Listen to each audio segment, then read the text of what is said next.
They just refuse to say lights, camera, action. We're live. It's one request. We don't get too late. Nah, you saw it, but you heard that though? We're live. We're live. Yeah, we're live. See if you can guess whose voice that was. Yeah. But we only have one request. Just say lights, camera, and action.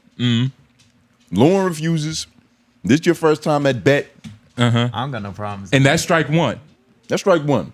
Nah, because I've already done it once. We held the ball like this. It was like a curve ball, a claw ball. You know what I mean? A knuckleball, you mean? Yeah, yeah. Well, it's called claw too, nigga. You're not the, Knuckleball. the fucking basketball, But I'm the only baseball Dominican historian or I'm whatever. the only Dominican in this room. It's called a knuckleball. He's the closest. F-Mac identifies as Rican. That is true. You identify as Latinx?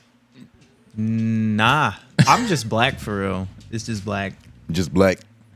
Well, hold on. I'm black. Hold on. We don't know. We haven't discussed how cool you are for you to be claiming us. You know what I mean? We have to assess your coolness before you just be like, I'm black for real. Like, nigga, we don't know if you can fucking stand up to the plate. You already got one strike. F-Mac is definitely cool enough. F-Mac is cool enough. And it's been growing on me in these last couple of weeks. Like, I don't even call him F-Mac no more. I just call him Mac. Yeah. What up, Mac? Yeah, yeah. Mac, what it do, pimp? Yeah, You know what I mean? You got to earn that. To not say your full name.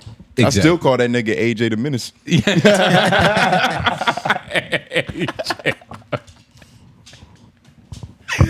Nigga, you get a first and last name. AJ the Menace. That's hilarious. That's some funny shit. AJ the Menace. You know what I mean? AJ the Menace, like every day you see him, it's your first day meeting him. AJ the Menace. Hell yeah. It's really like I'm asking him, like, AJ the Menace? Yeah. AJ the Menace. Oh, man. Yeah, the tone changes every day. It changes every day. Especially with Lauren. Sometimes he's Leon. Yeah. Yeah. Call that nigga Mr. Gamble. I be doing that too. You call him Mr. Gamble? Yeah. But you have to, though. Mr. Gamble. Just a funny name. Also, because he was going crazy on the boat.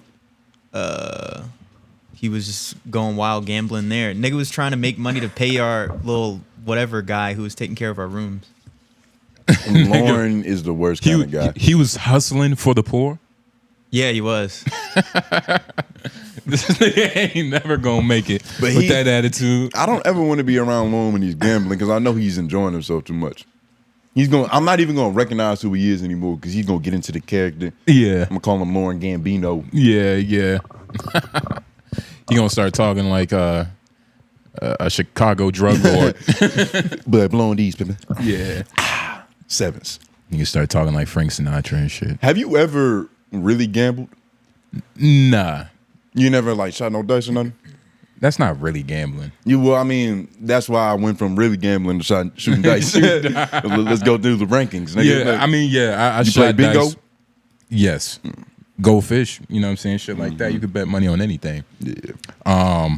Yeah, I shot dice. Of course, in our high school, like I used to just always be a onlooker. I was just like, like, okay, them niggas get busy in there. I like to watch niggas lose money. I like the, yeah.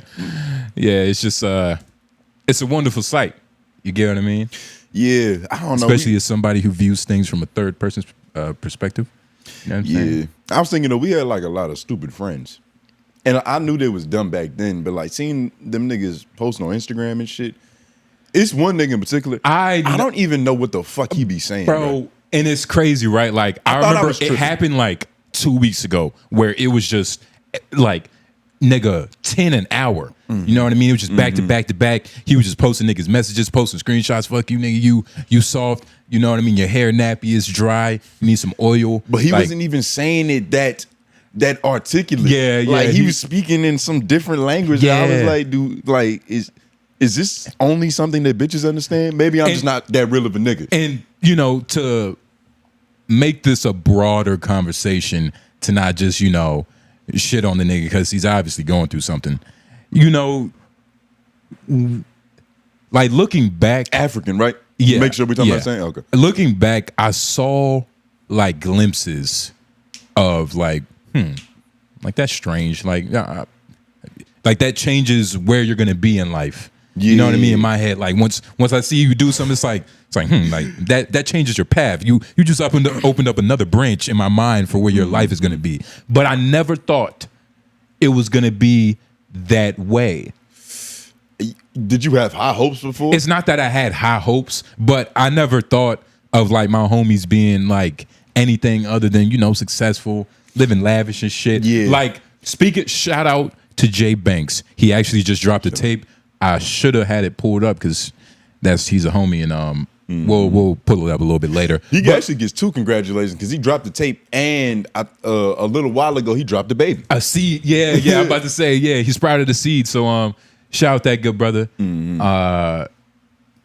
That's not that nigga. Yeah, trust me, you're gonna know when it's that nigga. But F-Mac, I appreciate the effort. I like that. I love the effort. I like that, man. You get what I'm saying? I like that. This is his first at bat, and he's got intensity. He's got spunk. The kid's got spunk. Okay, all right. I'm rocking with him. But just don't grip it too tight because you have to keep it loose. Grip it tight when it's coming.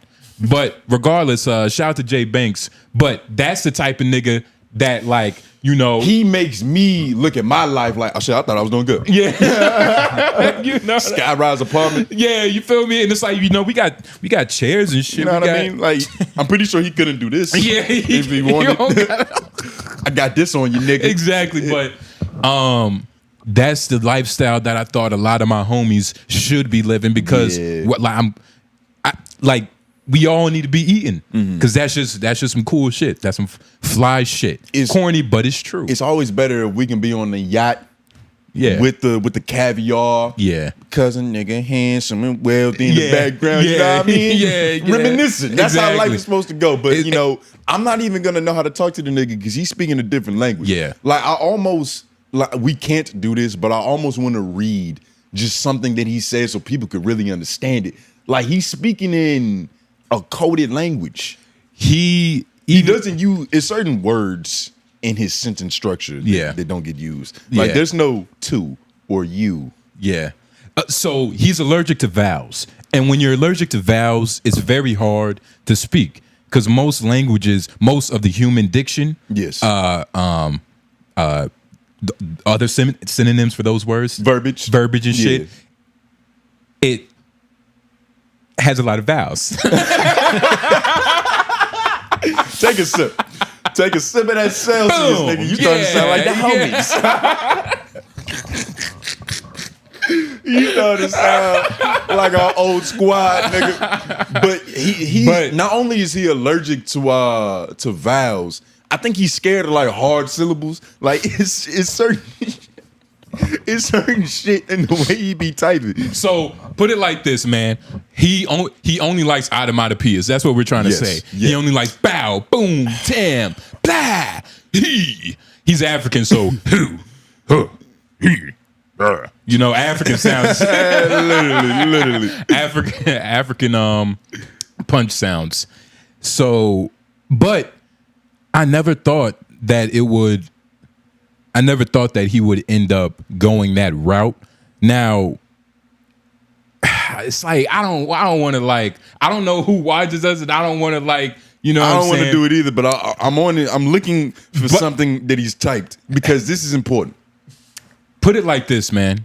Put it like this: when you open up a business, and for all intents and purposes, let's just say a plant business, right? You have to make sure the quality of your plant business says a lot about the person. You know what I mean? Because it's a business, right, F-Mac? Your plant business. The bigger the flowers, the bigger the love. The bigger the dandelions, the more the love. The more the merrier. So when I saw that he was getting into the so-called plant business, this for all intents and purposes, hypothetical. Yes. And I wanted to see how good the soil was, and I ended up touching the soil.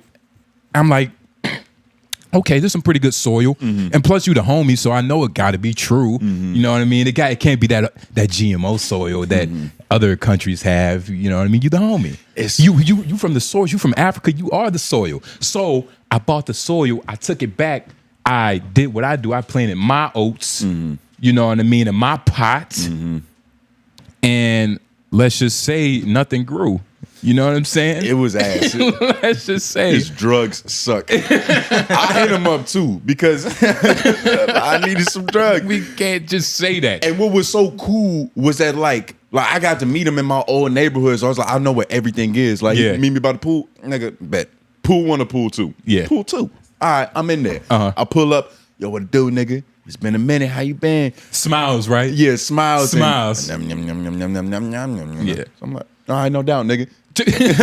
Bet Charlie Brown or whatever character that Charlie was. Brown, adult Snoopy. Yeah. I get the weed. I go to my crib.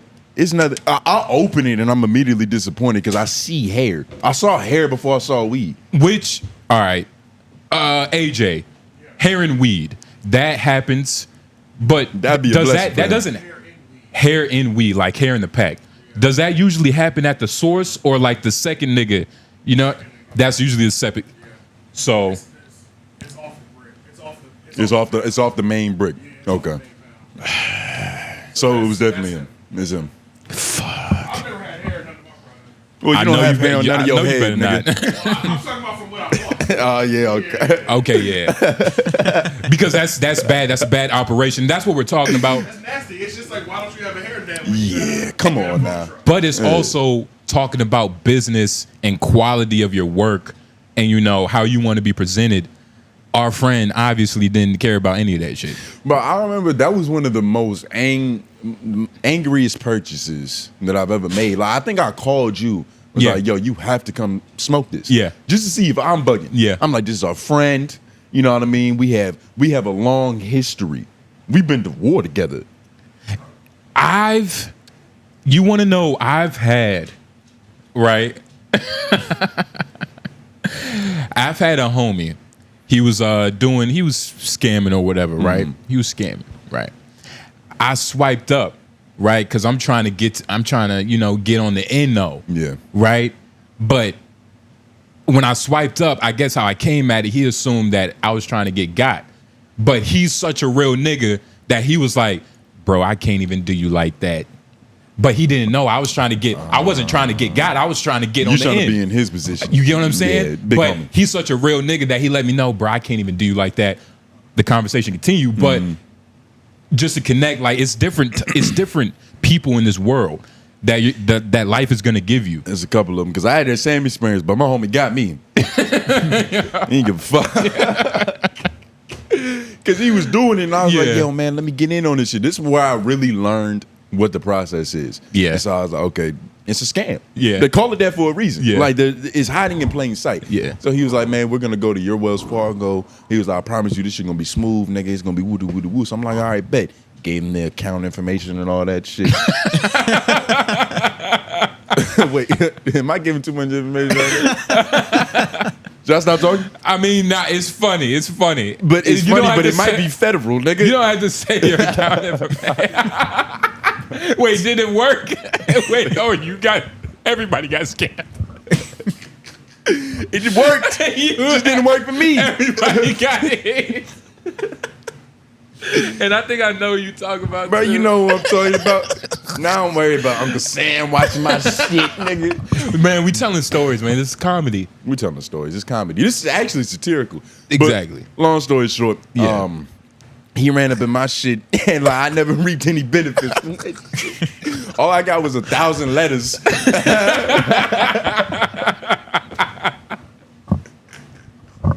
All I got was 1,000 letters, and yeah, man. Like, Yeah. I'm low key.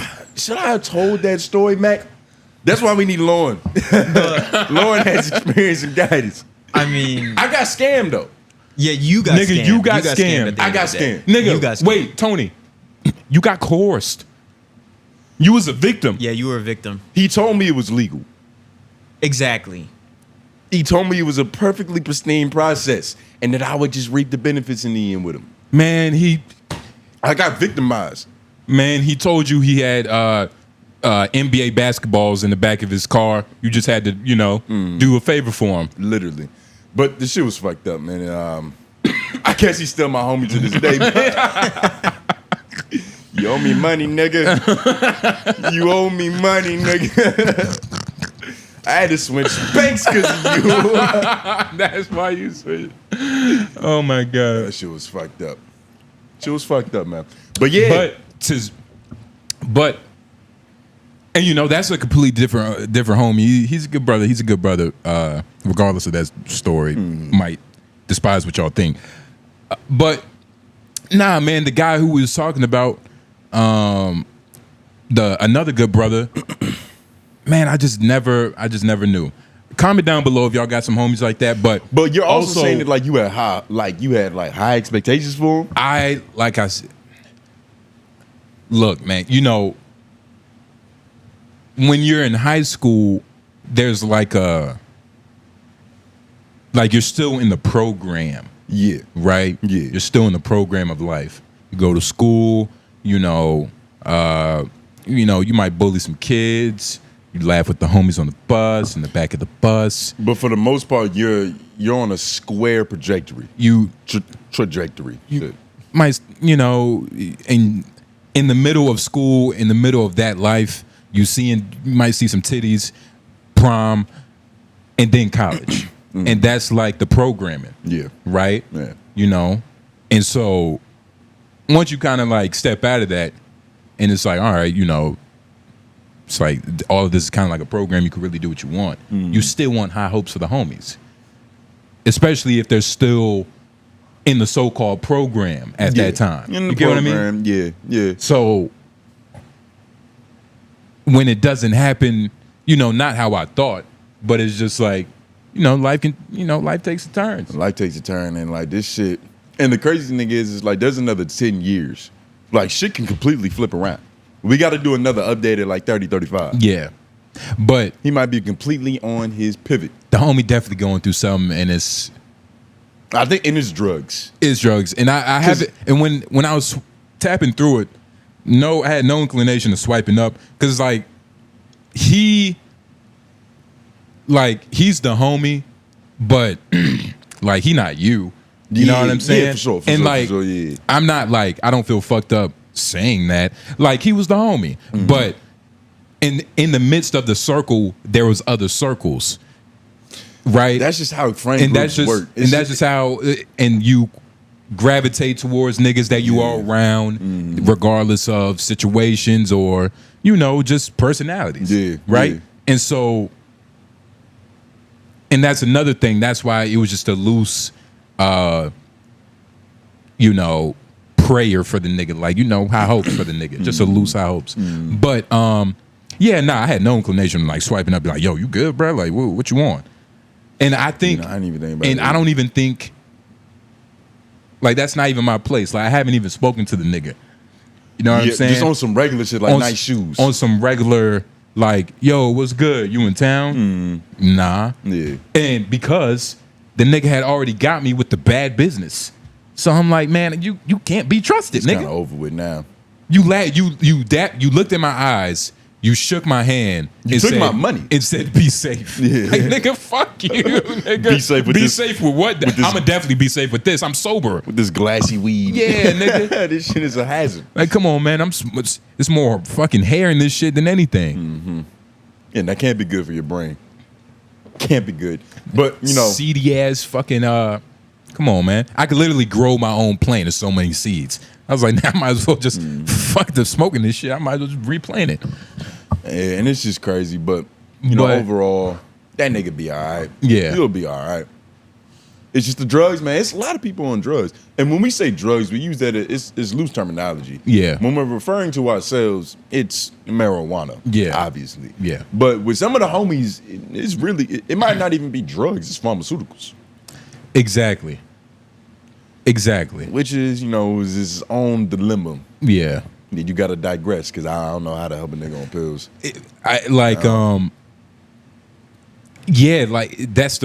That's true. Like, I haven't had enough niggas around me on pills to even know how to tackle that. You know what I mean? But yeah, I don't know what it is, but I'm gonna just pray for the nigga. You know what I mean? That's the weird thing about life. You can't do nothing for nobody. Yeah. People have to want to do better. And that's why, you have to find people that are on the do better path of do better. Right, F-Mac? Yeah, it's thinking on that situation. It's sort of a weird. It'll be people you know that you don't really know that well, and you see them going really downhill, and it's weird because you don't really know how to tackle that for real. Yeah. There are people. I mean, do you guys feel the same about people that you haven't met in real life but you follow, and then you see that shit happen? It's interesting. Like I'm a human. And I'm not like a malicious, evil guy. So when I see like harm happening to somebody, I'm like, that's obviously not good. I'm not rooting for that. You know, I got a sick sense of humor. But like deep down, I'm not like, I'm not wishing for this to happen. But what's fucked up about your flaws is that they might not be your fault, but they are your responsibility. Yeah, exactly. You know what I mean? Well, and that's a weird dilemma to be in. Yeah. Yeah, because you're like the term 𝙿𝙻𝙰𝙽 is like the best term to, I guess, say about life. You know what I mean? Because it's like, nigga, the dealer is the universe, and like, nigga, you dealt hands. Yeah. You feel me? You literally have to play with them. Yeah, you get what you get. And sometimes, like, you dealt a bad hand in Uno, but other people around you don't know how to use their hands, and other hands across the world just kind of, it kind of just works out. You can win with like all twos. Greens and yellows, nigga. Yeah. Yeah. And depending on the rules of the game, you can put all of them down. I don't play like that. And there's some niggas born with all draw fours. Literally. Like, you couldn't lose. Some niggas are born with all draw fours and don't even play. Because what's the point? They already won the game. Exactly. Let me go learn spades or something, nigga. Yeah. Uno's too easy, clearly. And man, it's, man, it's crazy, and that's why you just got to be grateful with the hands you dealt, man. Literally. And a lot of times, and I'm not speaking, you know what I mean, on the good brother we talking about, but I just feel like he not being grateful. Like with that nigga, he just has a hard time of just being grateful of like what he has around him. You know what I mean? Because a lot of shit, it's only some niggas that are born into that lifestyle. He was. I'm not gonna say he was born into wealth, but really all of them niggas they were doing really, really good. And that's the thing, right? It's really about. Yeah, I agree. Because the niggas, they was born into an African, just a nice community. Yeah, like a solid foundation. You feel me? And like with my mom in particular, right? Like I saw it from the bottom to the top. And it's like now that she's at the spot that she wanted to be at, I'm realizing that's where they grew up. Exactly. Which is kind of like, and it like put everything into perspective for me. Cause it's like I wasn't like the poorest nigga, but like they struggled, and then we got to the point where we were like able, you know what I mean? And then single mother shit happened, so we went back down again. And then she climbed the way out of that. And I was realizing they were just at that one level for their whole lives. And like to see that he turned out that way from that is kind of fucked up. Yeah.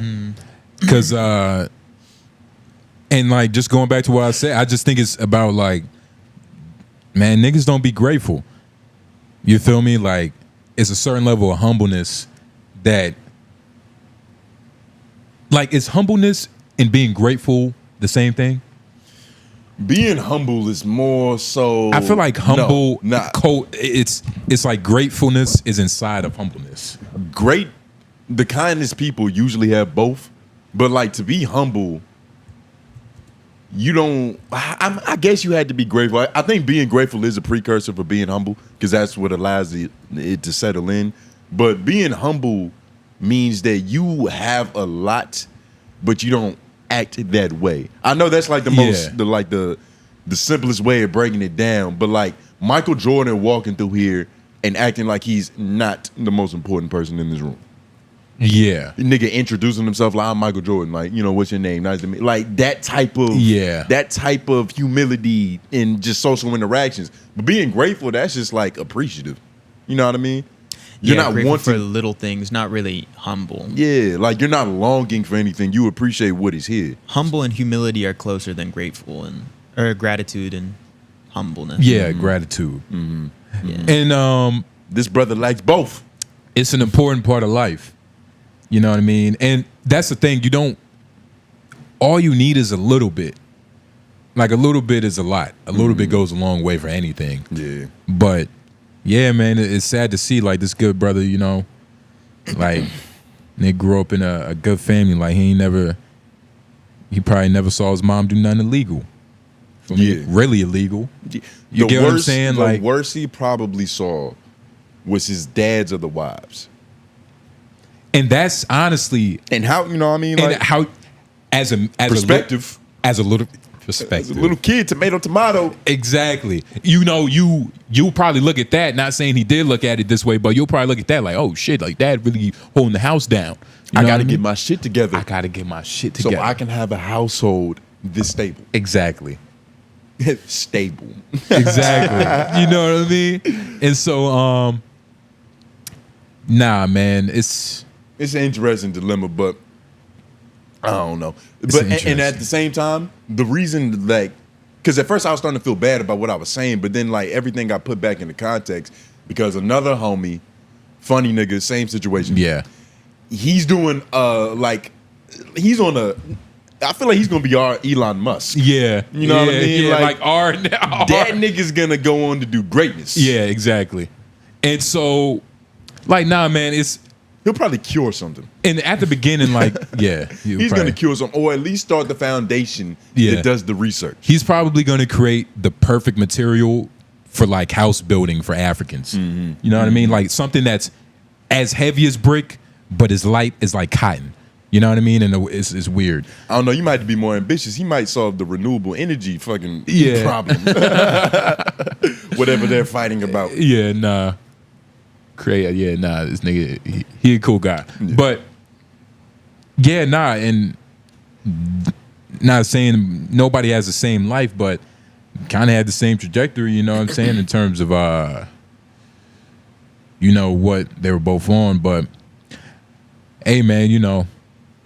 They was both some rich Africans. I'm not about to add like I don't know. Is it fucked up that I have no feeling to swipe up and like be like No. That's kind of my question earlier. because now that I'm thinking about it, I'm like, should I? But then Friends. again, a lot of times, and I'm pretty sure y'all can speak for this with me, when you try to go out of your way to help something or like do something that's quote unquote good, like a good human, shit doesn't end up well. No, every time I've ever been considerate, it didn't work. I swear to God. Every time I've ever been considerate was like, yo, let me, because she would. Yeah. And they would like. Yeah. It always falls through. It always, Like, nigga, I Yeah, didn't need if this. even if it's like a small thing at the start, like you said, it'll either end up being not good or it'll end up being you having to overextend in order for it to work out. Or that and just the amount of effort that you put in, it didn't get any ROI. yeah, It was like, oh, this Yeah. is nice. Okay, bye. exactly. You know what I mean? Like one of them situations. So that's why I prefer to think about myself.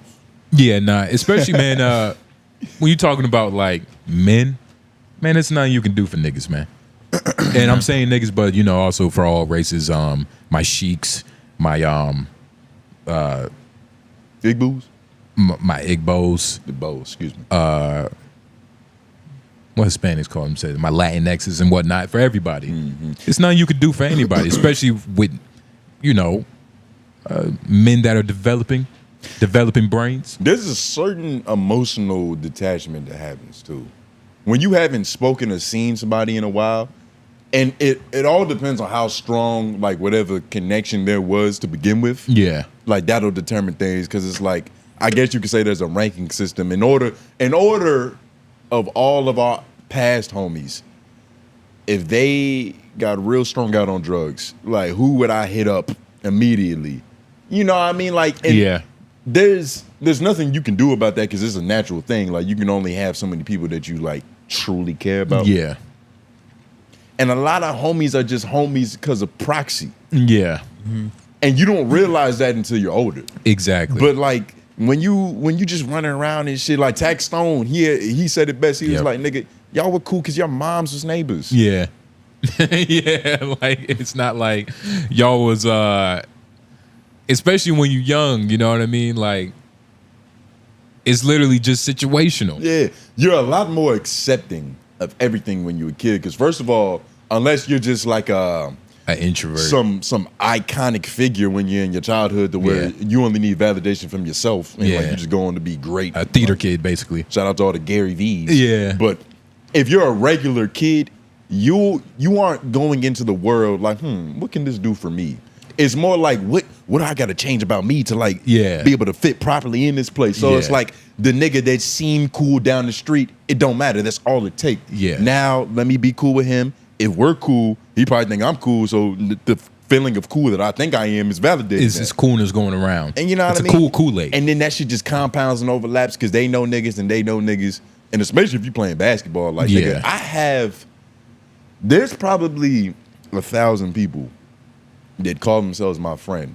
And I would call them the homie too. But like everything is different categories. Exactly. Basketball homies are homies to me. Yeah. But if we're only homies in the context of basketball, we're still cool. Yeah. But it's in the context of basketball. Exactly. I don't really know you off the court. Exactly. It's kind of like golf to where like I can gauge who you might be by off of how you play the game. Exactly. Yeah. Like if you don't take the ball all the way back, or if I blow past you and you intentionally foul like a Leon Gamble. Yeah. Then it's like, you a sucker. Exactly. Yeah. Yeah. They say in business that if you try to cheat in golf, nigga, you'll probably cheat in business. You probably cheat on your wife. You'll probably cheat on your kids. Oh, and it's not. They don't say that cheat on your wife. They say caught getting cheat on your wife. That's what it really is. Cheating on your wife. That's part of the country club membership. Nigga. Yeah, nigga, you gotta.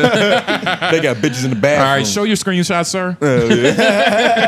Screenshot, bitch. You don't recognize me based off this gut. Yeah. I'm in this sauna every day. Gotta show your screenshots to get in here, okay?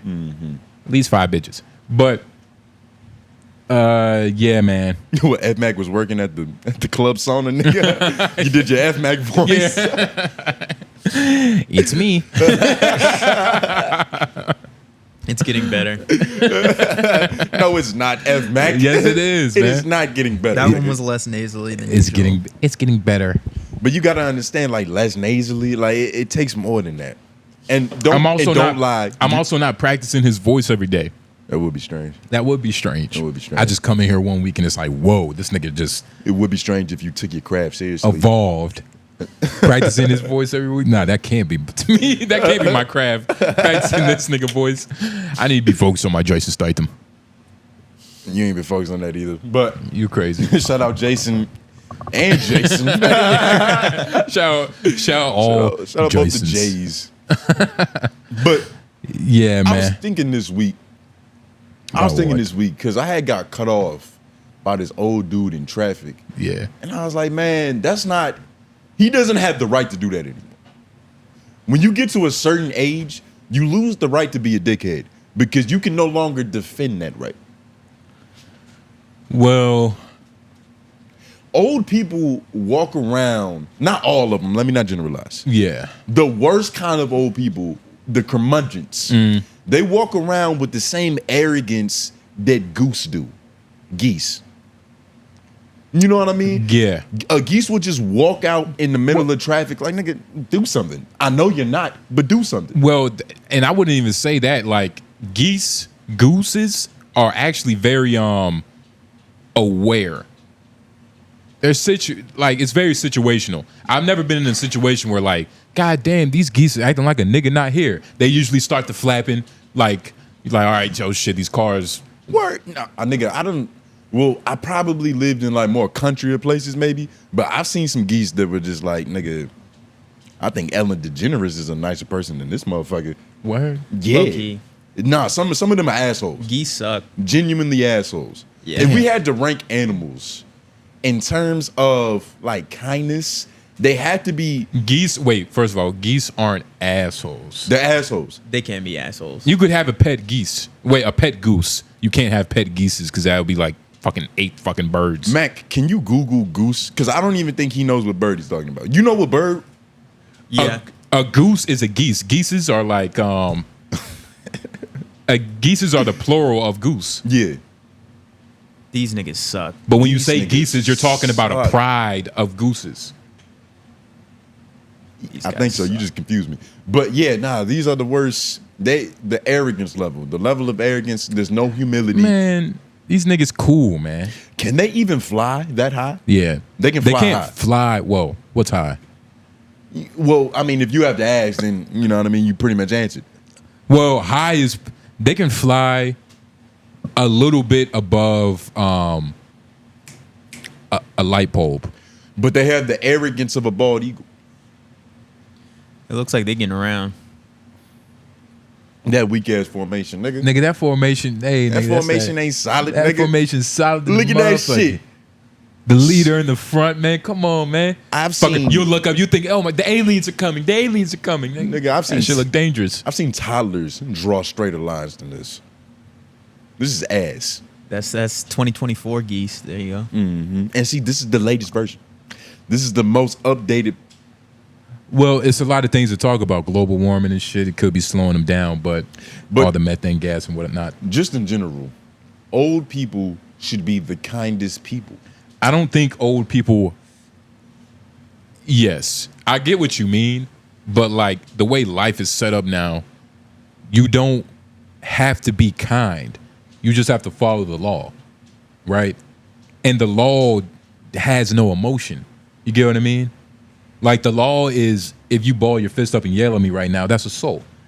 Whether you know, whether it means something or not, nigga, that's assault. So you're able to be, I guess, dickheadish I think in your approach. I think old people get the same kind of disrespect level or feel entitled to their disrespect level that is similar to like women.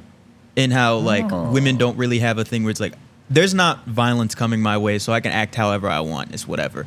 And older people is like they kind of have a similar shield because it's like, nigga, I'm so old. If you put your hands on me, people are gonna see that and they're gonna think you're the bad guy immediately. Exactly. You will be scolded. See, Yeah. And that's manipulation, though. What you just described is a manipulation tactic, Yeah. Mac.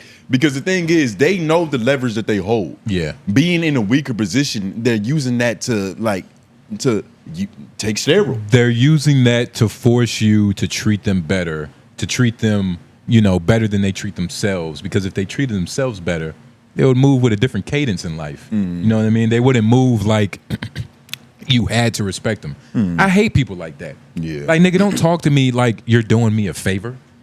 Like, niggas, there's some niggas in this world, they'll always talk to you like they're doing you a favor, nigga. Hey, what the fuck are you talking about? Like, nigga, you can't. But at the same time, I guess being old means you've somehow completed life. So it's a sense of like you'll act the same way when you get here because of what you had to go through to get here. Maybe Just because I guess piggybacking off of what F Max said, you know, but I don't give them all the credit for getting old. getting Like, old is just hard. because you get old doesn't mean you completed life. It's kind of like on GTA. Like, you can canvas the whole map to where it's all visible, but that don't mean you walked in every building. You played every quest. You just got in the plane and flew around so you could canvas the whole area so it's not all gray and shit no more. Well, it's still the same thing though. Like, you can complete all the main missions, complete the game technically, but you still at 49%, but the game is complete. It's the same thing, but you still only have complete the game. But that's what I'm saying. You only at 49%. There's another. It's side missions to do, but like, you know, not everybody has the time. Not everybody was, you know, dealt the right hand to be able to, you know, really commit to spending that time to go to 100%. But do you respect old white people? You like old white people? Do I? When you Those see are two an different old, questions. when you Those are two different questions. Do I like old white people? when you see an old white person, like just a statement, old white person, how do you feel? I'm probably smelling something normally. Yeah. And if I'm smelling that, I probably don't feel pleasant. Is it racism or is it like just diaper draws? I don't immediately throw the racism out there. I don't immediately do it. I do. Just all old white people? I think because I had to think about it. I'm like, all right. Because I got older and the idea of racism, it wasn't like chocolate ice cream. Like some people do it, some people don't. It became like this is a manufactured process. This is like a part of life. It's almost like subconscious. Like you don't even know you're doing it. It's like breathing. So when I thought of racism like that, it's not even. Why would you think of racism like that? Because it's part of the biological system. In reference to like our body and how we breathe, it's just a part of this whole thing. It opens up our cells and whatnot. Racism does? Well, no, breathing. Oh, but yeah. in terms of like racism to being old back then, it's the same concept. Like if you wasn't racist, you probably wasn't going to get that job because you had to say something mean about black people in the office just for you to be normal. Especially in high school, you had to pick on the black kid. So when I thought, and of course, you're going to have your Bernie Sanders on the sideline. You know what I mean? Just two hands in pocket with a hunched over like, man, those guys are fucked up. Like, I don't agree with that. Of course. But for the most part, man, that shit was breathing. So I look at most old white people as if they're probably racist. And when I say old, it's 2024. So old is like a lot of the old that I'm referring to is kind of like perishing away. They're withering. So, you know, that's a bonus. Yeah. But it's still a lot of them. The 60 and up, possibly. I'd say 60 and up. 50 is where it gets like, all right, I mean, fucking Vanilla Ice was popping. You know what I mean? How you gonna be racist during Vanilla Ice? You telling me you only like Vanilla Ice? Yeah. What about Ghostface? Fucking. Who else is popping? Scarface? Any face, nigga. Nigga, any of them. But I don't immediately throw the racist on them because I don't know. I feel like racism, well, obviously, racism back in the day meant something else than it does today. Do you like, I'm just thinking about... In terms of how it was administered. What do you think as a kid, as a baby, seeing a white only sign and a black only sign? Like, there's probably a book on just that. Like, what happens to the mind when you see the distinction, and also one being a little bit more crustier in appearance and one being a little bit more cleaner. You feel me? Like, what does that even do to the mind, even if you're not a quote unquote like big buff racist? You're still being administered a certain type of programming to where like you probably are racist, right? Because it's like you're not going. I'm not even going to put like you're not going out of your way to stop it, because that's, I mean, like, that would basically mean I'm not a good person because I'm not trying to stop all crime. Yeah. But I'm saying that that's just what I believe. Like, once you get past a certain age, I mean, yeah. And how much personal responsibility do you put on the people for like what the zeitgeist is of the time? In reference to white people? In reference to anything it could be that, but just in reference to anything, like back when being a cannibal was cool. Yeah. Could you blame them for being cannibals because it was cool? And I don't say that to defend racism, but just to like get to the broader conversation of how much of you is your fault and how much of it is like the world and your time. Because say like 10 years from now, the whole gender fluidity and all that thing, it becomes like just, it's no longer a battle. Yeah. It's no longer something that people had to accept. It's just the norm. It's like, we all just doing that shit. Yeah. And your kid grows up thinking that there's like 70 billion different genders. You don't blame your kid because that's what the world presented at the time he was born. But also, you're still the parent, and that's where. Well, I'm not saying your kid, but I know. But you know, I'm saying the parent in terms of like the people too. Like, all right, with the cannibalism thing, like, yes, there is a certain part of where your habitat dictates who you are.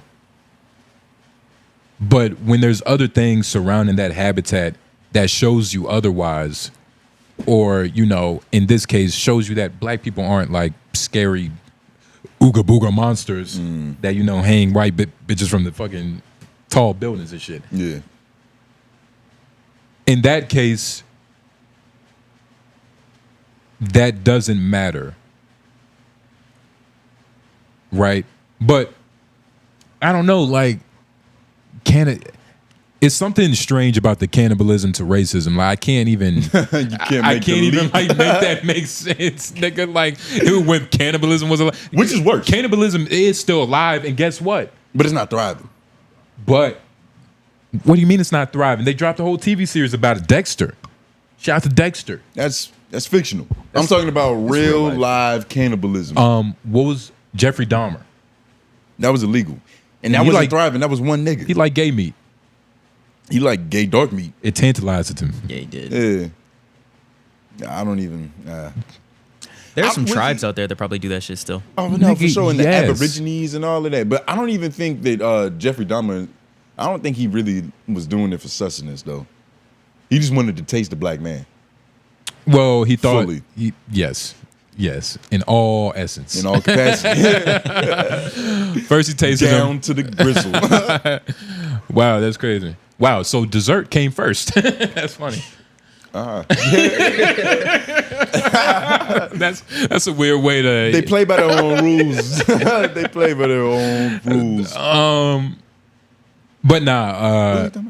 Yes, cannibalism. I can't believe you fucking said cannibalism, like, nigga. I understand what you're saying, but I just believe, and I wasn't using that to justify racism, of course. But I just think it's safe to assume, like, let me throw the racist card on them just to protect myself, because the odds are pretty high, right? Like, let me.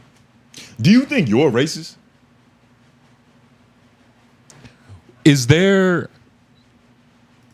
No, I don't think I'm racist, but I definitely think I'm on the defense of racism. If there's a word for being on the defense of racism, that's what I am. You get what I'm saying?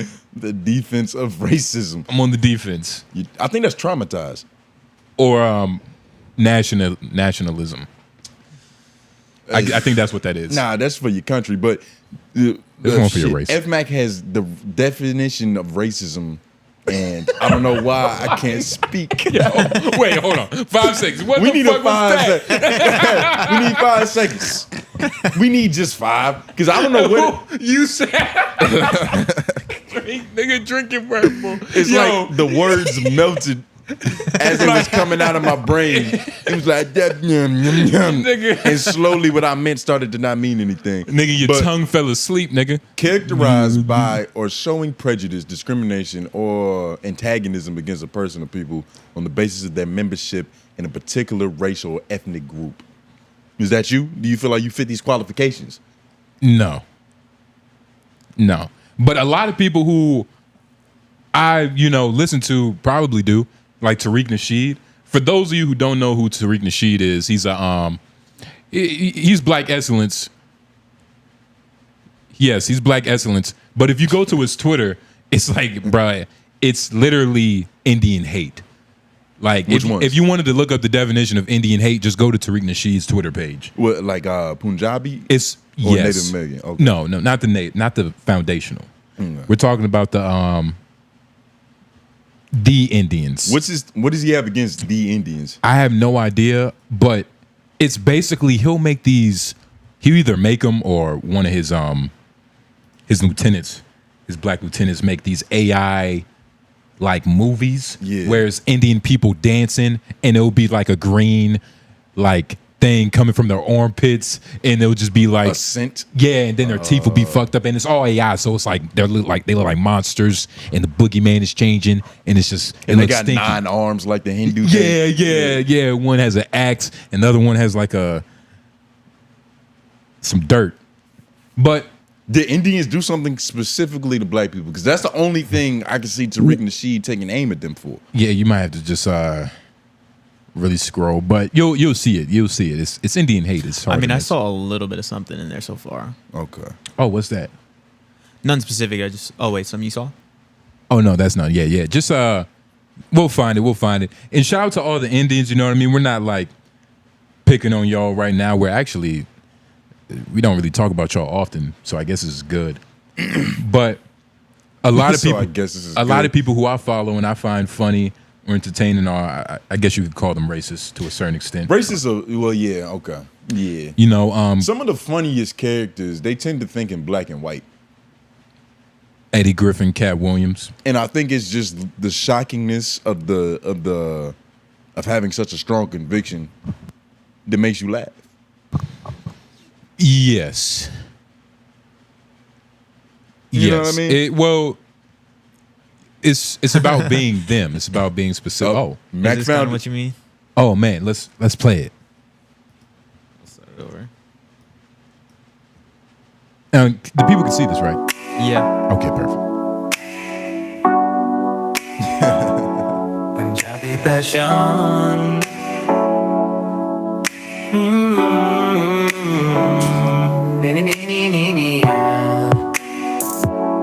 Punjabi passion.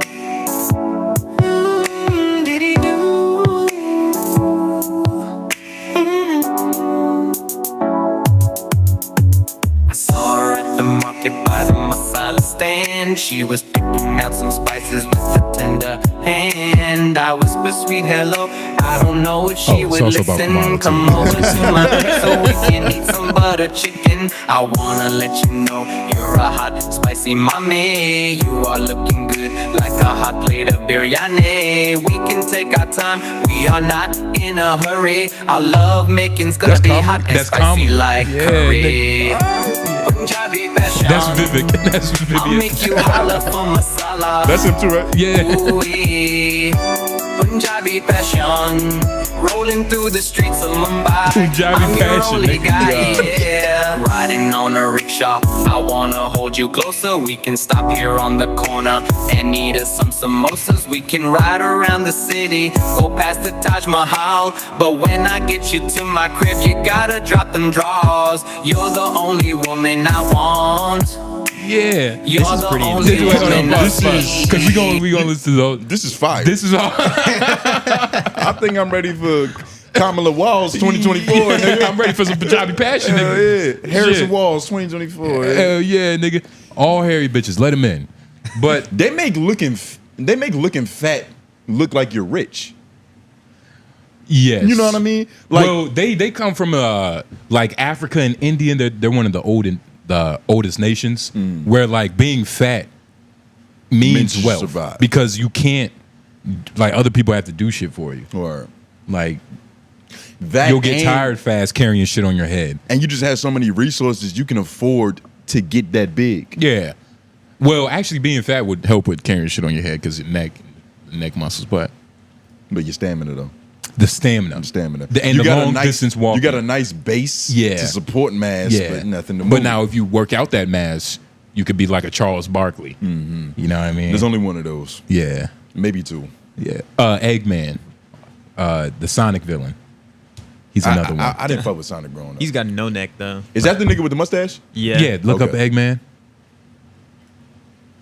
You ain't fuck with Sonic? Nah, not really. Like, it's not something that I hated though. There's a difference between that. It's just something that never really found me. But I knew who you was talking about, nigga with the mustache. You know what I mean? yeah. It was around.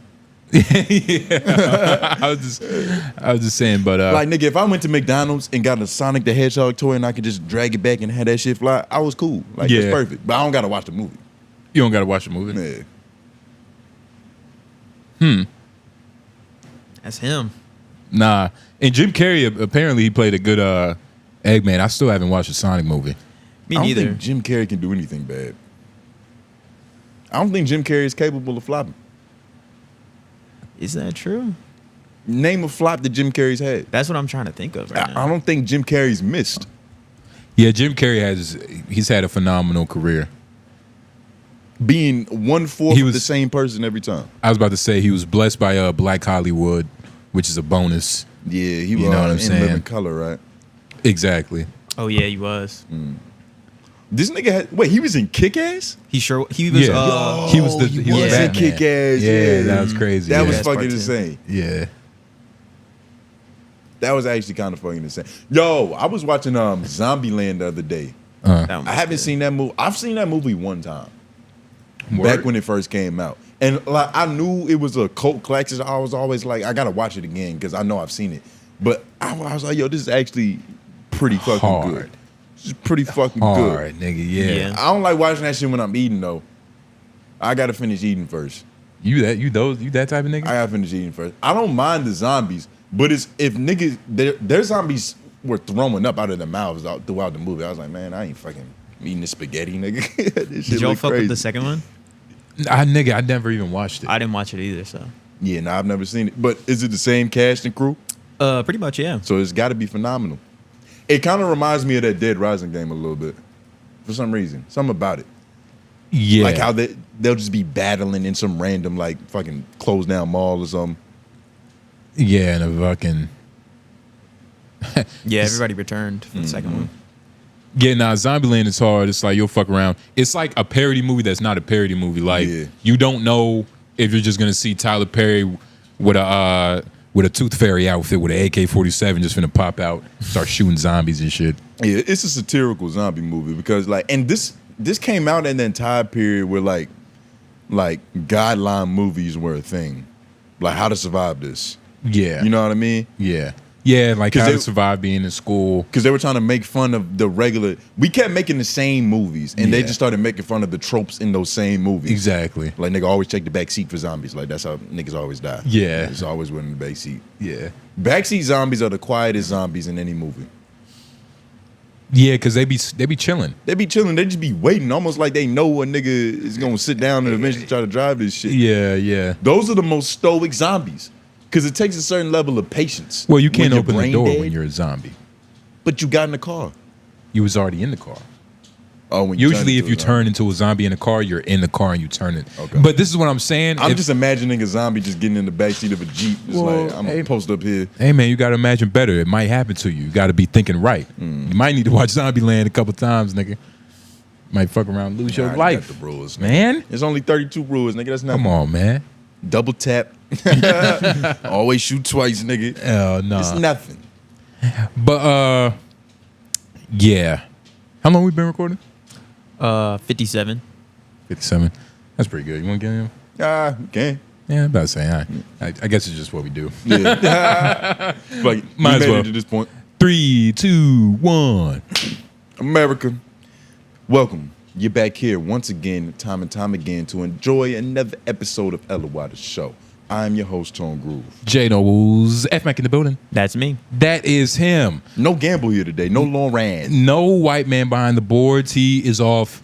Off the boards. But he told us like 5 times, but It didn't I matter. still forgot. It don't matter. He's at the beach. Oh, I think I prefer to Can't not tell know. you which one. But oh, niggas at Yeah, I can't tell you which one. yeah, niggas at the beach. Lauren, somebody Well- might pull up on Lauren. Oh yeah, I That'd be hope horrible.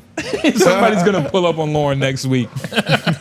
What beach he at, nigga? I don't remember. I'll be real. It doesn't matter, but I just thought that like somebody's gonna catch him in a time travel loop. But shout out to Lauren. He's off, not doing his fucking job, just having fun, living life on this beautiful Sunday, as you can see. But make sure you comment down below your wild or wise partner. At the end of the show, we ask your questions, Comments. answer your concerns. questions, concerns, universe.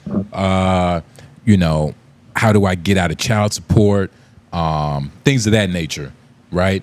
And shout out to Daybreakers and A Brown. I don't think A Brown watches the show, but those two good brothers are both going through a resurgence. Oh, okay. The hero's journey. The hero's journey, evolution. Yeah. And a lot of men, especially in our culture, black people, to be specific, they go through this thing with their baby mother. You know what I mean? The splitting of family. Yeah. You know what I mean? Yeah. And it's a passing of ships in the night. And it's crazy because I went through this and now I got people telling me their experiences like, hey, man, it's happening to me, man. I'm done. You know what I mean? And shout out to Daybreakers because he was happy. This nigga was like, nigga, I am done. Like, he was moving his shoulders shit. Like, nigga, I am done. Isn't this, like, there's a point in time throughout the year where a lot of breakups and divorce happen. Yeah. Is that this time period?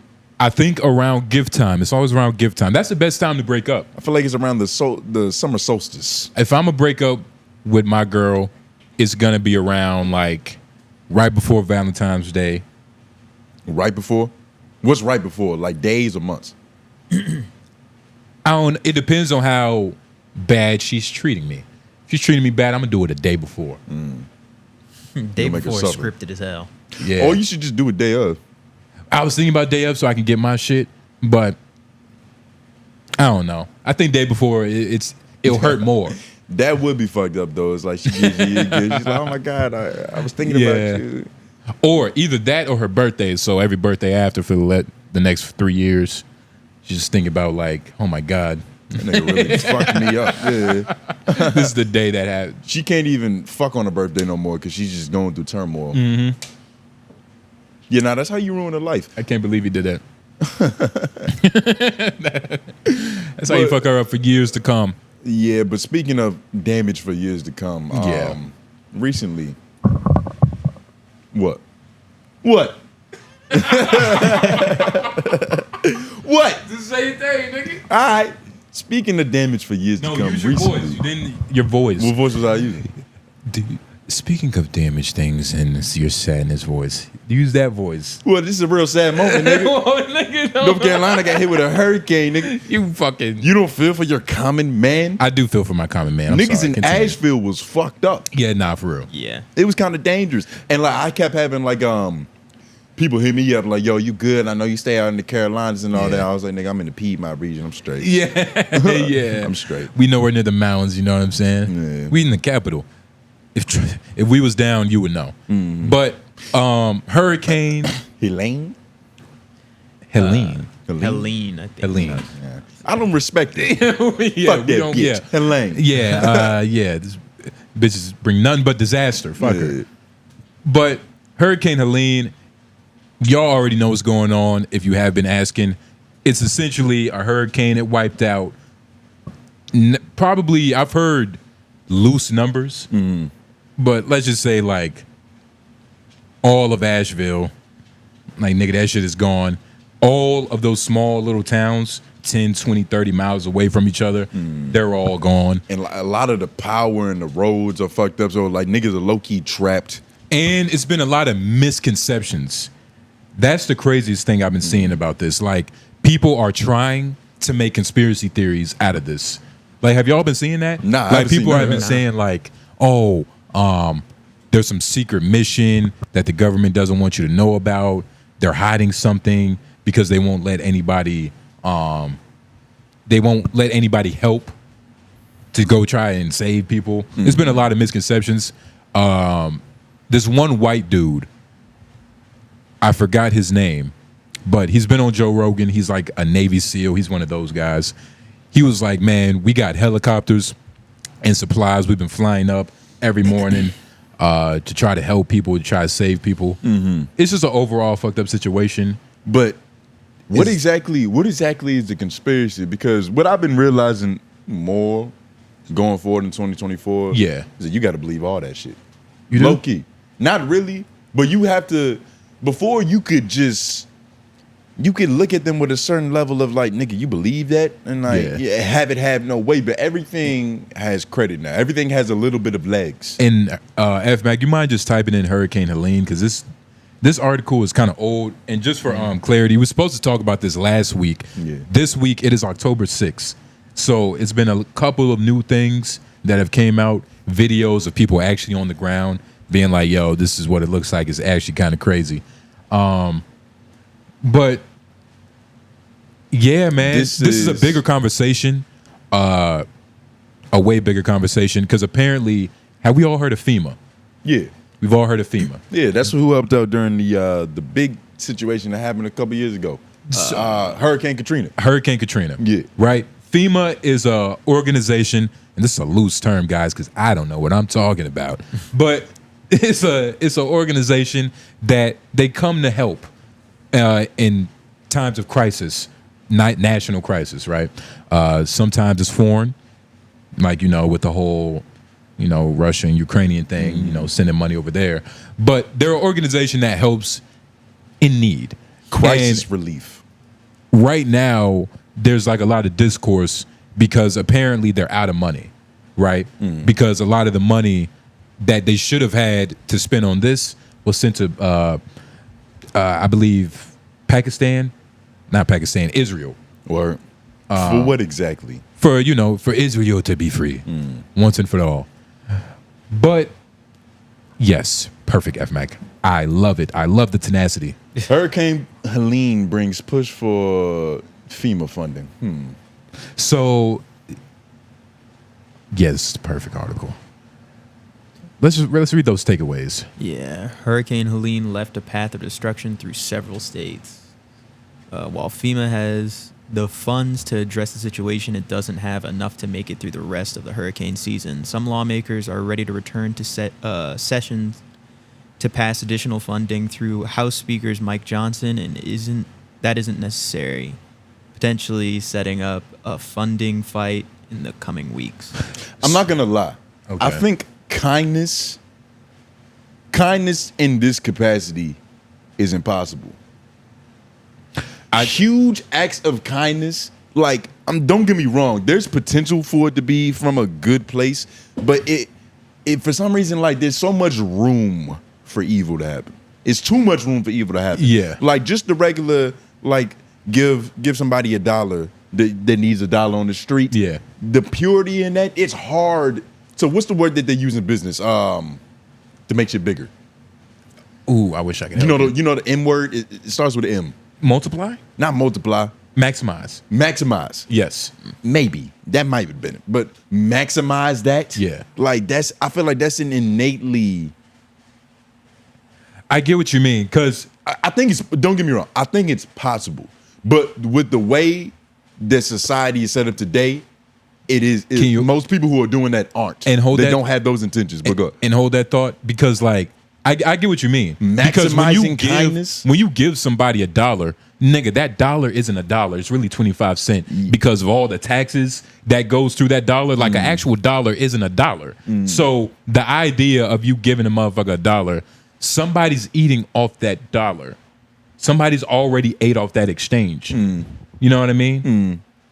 So I get what you're saying, but... And in reference to, like, an organization set out to help people never really works out.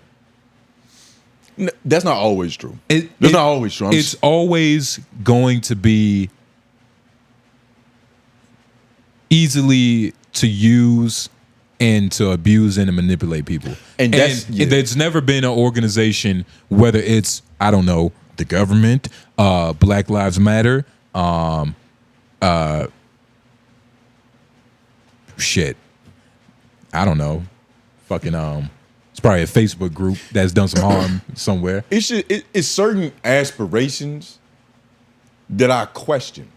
Like, if a little kid came up to me and was like, I want to be the leader of the world, I'm like, nigga, why? Like, yeah, why? Well, what is your thought process? And I don't know, it's just with the way, maybe it's just me being traumatized and desensitized to, like, people being genuinely good at the grandest scale. But when I see figures that say shit like I want to save the world, are you doing that for the world or is that for you? And then if it's for you, what is the psychology behind that? Like, do you feel so guilty about shit that you've done in your past that you're just trying to run away from that by trying to maximize the most good possible so you can, like, kind of on the scale of your morality. You're trying to tip it the other way. I think you're right in both instances to where like life is innately fucked up. So it is a strange thing to like get to a certain age. Like niggas right now, I'm 24. So like for somebody to say that they want to help people, it's a strange thing. Because it's like life will teach you that a lot of times helping people only leads into you getting fucked up. But, and of course, us being black, you know what I mean? Like anytime we've ever tried to help ourselves, especially in this country, usually ends up being, you know, your brain on the side of a window or something. See, like I don't necessarily question the whole help people thing, but like when it gets grandiose, but when you try to save the world, that's when I get a little bit suspicious. Save the world? Like, how do you feel about Elon? And just keep this thing up. Elon is in an interesting position, and I'm trying to remember who I heard speaking on Elon Musk recently that kind of like not altered my perspective, but got me thinking like, And by the way, real quick with Elon, he's been sending drones of like supplies to Hurricane Helene. He was actually just on Twitter talking about it, how like the government is not trying to respond. Like we have people, you know, on the ground down there, like trying to get supplies to these people. But I asked you that question because Elon seems like the perfect person to save the world. Because it's not like some weird, like, it's not like he's guilty of it, like you said, right? Like he's not guilty of helping people. Like I have billions of dollars, nigga. I'm about to help these niggas. I'm Elon Musk. I'm going to Mars. I'm sending us to Mars. He seemed like, this is my first impression of him. He seems like, I don't know what side of the spectrum he's on, but there's something at work there. Yeah. And he's just, at the root, he's a problem solver. And he loves solving problems. Yeah. So like world hunger.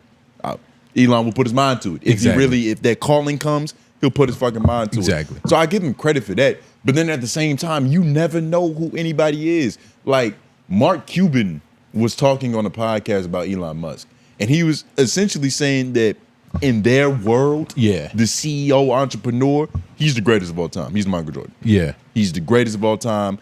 Because he even said specifically, anytime people publicly know a CEO has fame, you're doing something extremely well. Yeah. Like regardless if like there's smut on you, like there's something that you're doing that is good enough. Because a CEO isn't, we're in a new age to where like hustling and entrepreneurship and all that shit is kind of hot. And it's been like that for a couple years now. Yeah. But a CEO wasn't always a glamorous position. And I know it sounds crazy because that position has always gotten respect.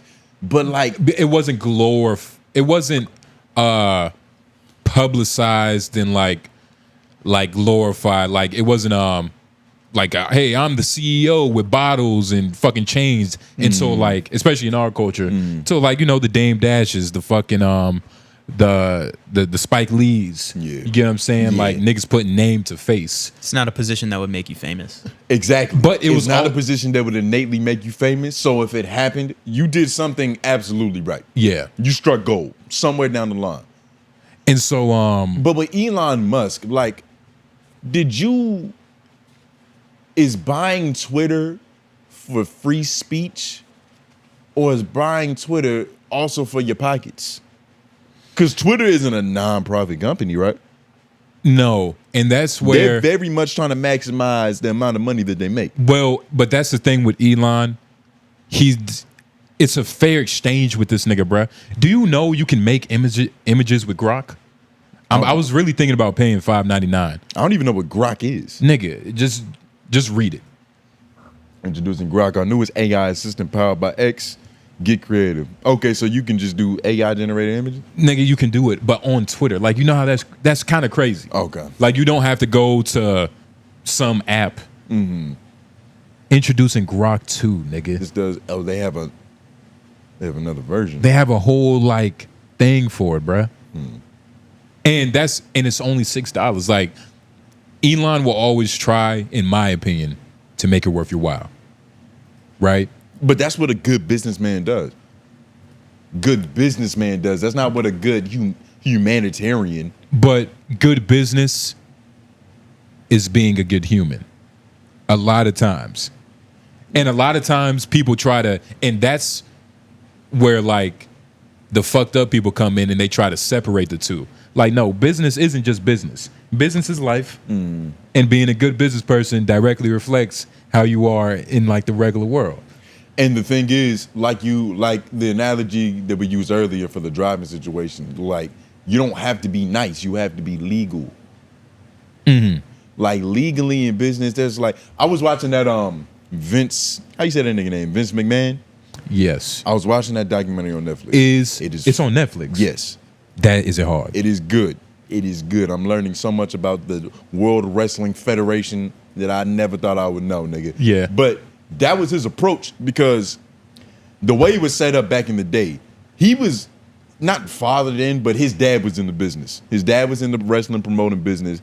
And the way that it worked, they had a bunch of rules that were just spoken. It wasn't written down. Yeah. So there was really a couple wrestling companies, corporations, federations, whatever you want to call them, but they all had territories. Like, nigga, I got Georgia. Exactly. Carolina over here, this is my territory. You don't come into my state promoting your events. Exactly. Or you don't fuck with my wrestlers either. My wrestlers are here and you get your own situation in your city. Yeah. What Vince McMahon did was, I'm going to take over all this shit because there's nothing saying that I can't do this. Exactly. It's just been a thing that we all respected. And I don't have to respect that no more. I want to get to the top. Yeah. And some niggas, they take pride in that, I'm going to step over another man to get where I have to go. Yeah. And if you watch the documentary, like I didn't watch it, but I saw a snippet of it. There's a situation where he handed his son a knife and was like, nigga, if you want to go through with your idea, you're going to have to stick that knife in my heart. And like, apparently it was a night where his son introduced an idea which Vince did not like. He nigga picked up a knife, handed it to him, son, fucking opened up his jacket, be like, there you go, nigga. Like, how bad you want this idea? So that's some crazy shit. Vince is already fucking crazy. Yeah. Now, he's always been a madman.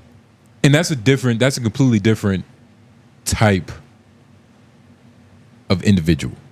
Yeah. And yeah.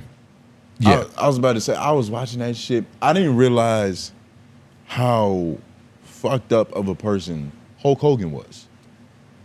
Oh, yeah. Hulk Hogan was the more fuck Hulk Hogan. Like, Hulk Hogan was just like a guy. He was like a pop culture figure.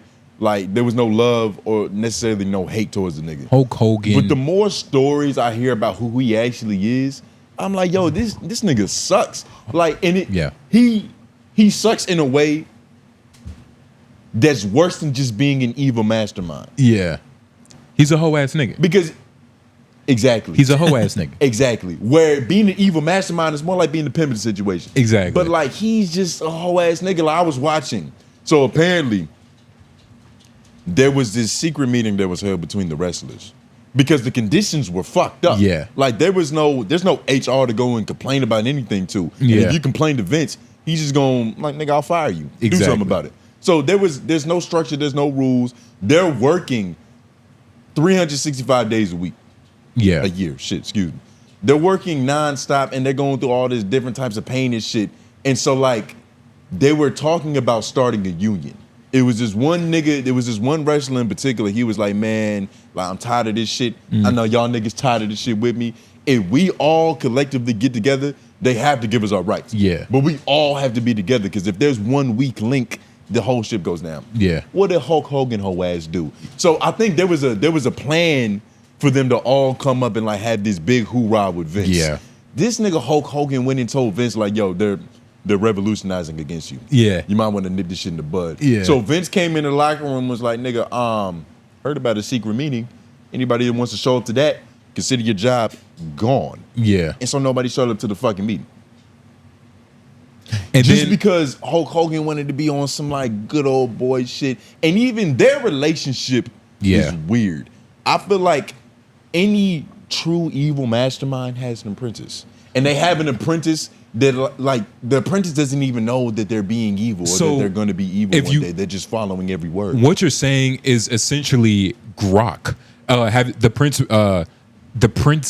Princess Groove. What's that shit called? Emperor's New Groove. Emperor's New Groove. The Emperor's Groove. You remember the Queen and that dumbass buff nigga who just followed everything she said? That's actually perfect. Literally that nigga. That's what Hulk Hogan was. Just a whole ass nigga.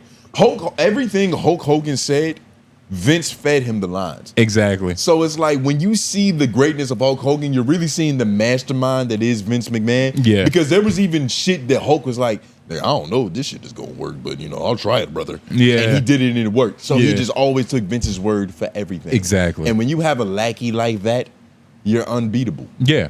Because he's in the room. It's like having the point guard being the coach, being the player that kisses the coach's ass. Yeah. It's like, nigga, oh my God, he's really gonna run this offense. Exactly. Like we're by the book now because he makes all the decisions. Exactly. So yeah, no, Hulk Hogan was a hoe ass nigga. We might have to do like just a reaction video. And we've already talking about some of his shit from the past, like when he fucked his friend's girl. That and when he was like, I can't believe you had that thing in your mouth, that black goddamn curse.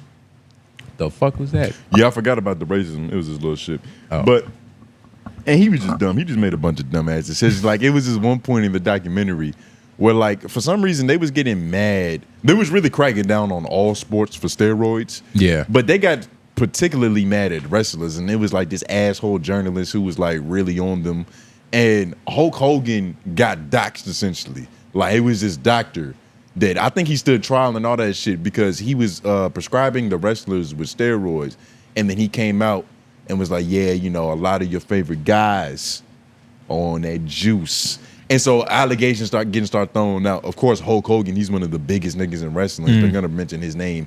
He went on Arsenio Hall's show and looked that good brother in the face. He's like, I promise you, Hulk Hogan don't do no steroids, man. He's like, this is all natural, baby.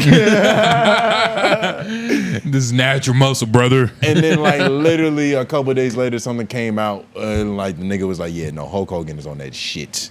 And he was just looking stupid. I was like, yo, it's different. Yeah. It's different when you're a bad guy and you know it and you're doing everything purposefully. Because not to say that like you're better for society. Yeah. But at least you're not just like this bumbling fool. Yeah.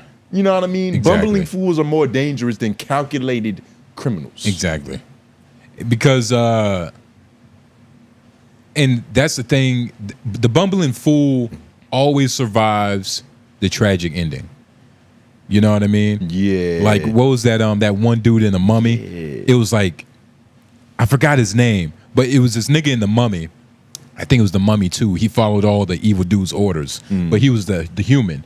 And it was a point where like something was coming and he was about to die. This nigga pulled out 20 crosses. Like he pulled out the Muslim cross, the Christian cross, started praying to him, the Buddha cross. He just started kissing them. Damn, what was that nigga name? He probably put out an upside down cross too, just in case, nigga. That scene was, whatever works. That scene was funny as shit. This nigga just, oh my God, Christ, Buddha, oh Allah. But those are the type of niggas, those conniving measles. Conniving motherfuckers. The Mummy was this was low-key a funny movie. Damn, I forgot that nigga name. Unintentionally though. Those are my favorite movies. The movies that are funny but they're not supposed to the be. nigga on the left. All the way on the left. No. Yeah, that nigga. There was a scene in the movie. This nigga pulled out 20 crosses.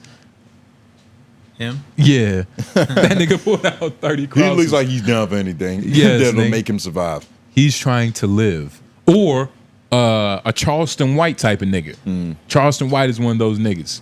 He's going to do whatever is necessary to live. Yeah. Or to just get his way. Just to get some money. Yeah. Maybe some pussy. I don't know. Charleston White would do it all. Who knows what he wants to do. But what's the funniest movie that y'all saw that wasn't supposed to be funny? That wasn't supposed to be funny. Because for me, it's this movie called Labomba. That shit is fucking hilarious. Called and what? like, have you seen Labomba? Labomba? Yeah. Nah, I don't think so. Oh, It it's sounds Puerto Rican, man. familiar. That's crazy. But it's this movie. It's based on a true story. It's about this singer, this Hispanic dude. His name is Richie, but he has this older brother. It's like a fuck up. It's like the classic tale of like the prodigy child, but you know the fucked up older brother. Yeah. But the older brother is this movie. He's the entire movie, even though it's not about him. Because every time he's on screen, nigga, it's just a real nigga. Like you might have to go to YouTube and just type in like I forgot what his name was in the movie. Go to YouTube and type in Labomba brother scenes. This nigga is the best. So is it just and he reminds me of one of my uncles. Or not my real uncle, one of my step uncles. So it just hit close to home. Go down. Go to that scene right there where he's fucking shirtless. You know, the one under. Pause. And pause it real quick. So like the context of this, right? Like he actually stole this girl from his brother. But like it was one of them situations where his brother liked her, but he didn't know how to do it. He didn't know how to properly administer the pimping. So he came and he swooped her and shit. You know, he took her on his motorcycle. Yeah. But he got her pregnant. And this is just his reaction. Oh my God. So that's some cold shit to do. Like, I'm pregnant. Yeah, he sniffs the rim. He sniffed it twice before he sipped it. He sniffed, the rim of the cup. He was just like, just thinking of some bullshit. Nah, that's some cold shit. Oh my God, man. Oh my God. This bitch is a drag. This nigga is funny as Why you shit. being such a drag? The whole movie is that. He's just this person. Oh my God. And it's fucked up. Y'all niggas, it's based on a true story. I've seen the poster for this movie. I just never clicked on it because I just thought it was like too Mexican-y for me to click on. It's not. This is a good movie. It's worth a watch. It seemed like it got a lot of legends. The nigga, the main actor, he's a legend. I forgot his name. But then that girl, she's a legend. I forgot her name, but she's does a lot of good work. But now, if you want to laugh at something that you're not supposed to laugh at, this is definitely one of them. I can't even. Like, that's the thing. The movies that I'm thinking about that I laughed at, I was supposed to laugh at. It was intentional. Yeah. Like, I can't think of a movie, especially in the last 10 years. I find more joy in that shit, like, than actual funny movies. Like, watching Vampire Diaries with your girl. That's not an innately fun thing to do. But if I was sitting there watching it one day, I was laughing for 30 minutes straight. Yeah. Like the one nigga with the big ass blue eyes, the way he acts is hilarious to me. Like it's the most dramatic shit I've ever seen. And like the way he does with his eyes and his facial expressions is just funny. It's only one way to be a vampire on TV. You got to be in the shadows. You can't be in love. Bitch. Yeah, this bitch is tripping. Lauren left us with his seed. His mutt. Yeah. Oh my God. That's what made me tripping here coming in. Yeah. That's what fucked me up. She siphoned the energy. Hell yeah. God damn it. Her nervous, erratic behavior made me drop a camera. This bitch is uncanny. And now look at her. All sad, ears down. Yeah, bitch you. Yeah. She needs to hear. But we never really finished the conversation about Hurricane Helene, but we want to say that, you know, I'm gonna be honest, I don't have no family in Nashville, but I do feel like I feel kind of bad, you know what I mean, about what's going on and shit. Gotta feel bad about what's going on over there, man. That shit is close to home. Yeah, that shit could have been here. I was thinking about going out and like lending a hand if I could. Word? At any point. Yeah, for real. Because I mean, like, it is out here. Like, I see shit happening outside of the country, and it's like, you know, I'll watch it, but this shit is actually happening in North Carolina. F-Mac, did you hear that word that came from Tony? I sure did. What do you think that means? Do you think that means like that he's surprised that you're doing that, or is he thinking about himself in relation to what you said? The answer is neither, F-Mac, but just as a hint. I'm just saying, nigga. What? Nah, he's just the first person I've heard say that. That I haven't heard, true. Since this hurricane hit, I have heard nobody been like, yo, I'm going to go over there and help. You see people post about it, though. Post about it? Post about it is something different. Post about going to help or posting about what happened? Yeah, I've seen niggas post up them already out there and posting up like, hey, this is my Cash App or some shit. Could you send me money to go help them out kind of shit? Yeah. And they're genuine people. These are genuine people. They're being for real. Send me money to go help them out. Yeah. Yeah, because they're, nigga, how do you expect them to get there? You can't maximize kindness. You can't. What do you... I'm supposed to give him $30. You're using... And trusted this 30. What if helping him in Asheville is giving him enough money to buy an eighth? So after he's like saved a kitten from a tree or like pulled somebody's mom out of a flood, and if he has something for stress relief. If he has something left over after he's done helping kittens, you know what I mean, saving drowning grandmas and shit, he deserves it. And that's that shit I don't like. I don't like profit because that's what that is. You covered all your expenses. But you're also using business terms in relation to like kindness. Like you're doing that. Well, because we're talking about FEMA. Niggas, I know, but these niggas, this dude in particular he's talking about, he seems like a nice person. Just a random guy. I barely trust that man. I don't trust his friends. What are you talking about? Nigga said he's a nice guy. I only he's the type you'll want your sister to date. Like, what the fuck do you mean, nice guy? I only got prompted to think about helping because one of my friends actually, she was at Asheville, whatever school's out there, I forgot whatever it's called. Her school's University. Completely shut down. She's back right now just because their windows blown out, power's out, shit like that. It's crazy. Damn. Shit. What do you think? What skill do you have that you could best contribute? Probably. Like you gonna go over there and film it for him? Yeah. Mike is just trying to give a help. I mean, just moving trash. I mean, maximizing. Like I could do electrical work for him. Oh, I could help somebody with that. Electrical work? Electrical work? Yeah, I've been. Mac, I don't think you understand what you just said. You're not doing electrical work. Doing minor rewiring stuff? Yeah. But you can't do minor problems when it's a major problem. But You know a what I'm lot saying? of people out there doing minor things can make a major change. You can't maximize kindness, but you can compound it. Compound effect. One act of kindness can lead to another, and then after a while, you just have all these kindnesses in a row, and it's just the situation is fixed. But F Mac fixing one wire is one step closer to the issue. Yeah, I can hang a light up. I'll do that. Put a fan up. Hell yeah. all of those, he could research things for them. all of those kindness, like rewind. I just don't believe. Like I think you could probably fix a microwave, but nigga, you're not fixing industrial technical shit with homes and buildings and. But you know don't what I'm saying? understand Things of that nature. how important is a microwave when your oven doesn't work? How important is it? Nigga, everything is underwater. But you can't salvage an oven. You can salvage a microwave. You flip. can't salvage Or at a least microwave. You think you could rewire an air fryer, Mac? No. Rewire an air fryer? Yeah. I mean, no.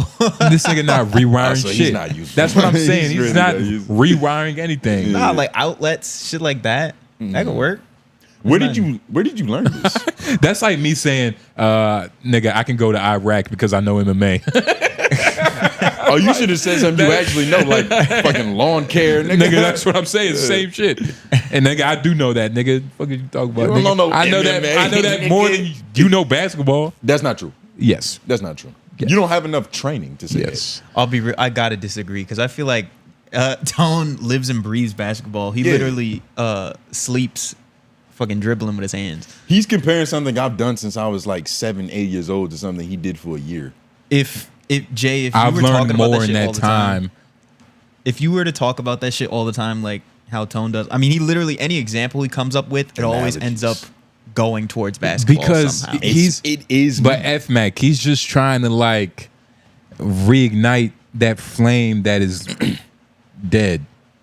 I don't have to try to reignite it. It burns with a passion. He's trying to smelt that third place trophy into a first place, but it can't. You can't turn a 3 into a 1.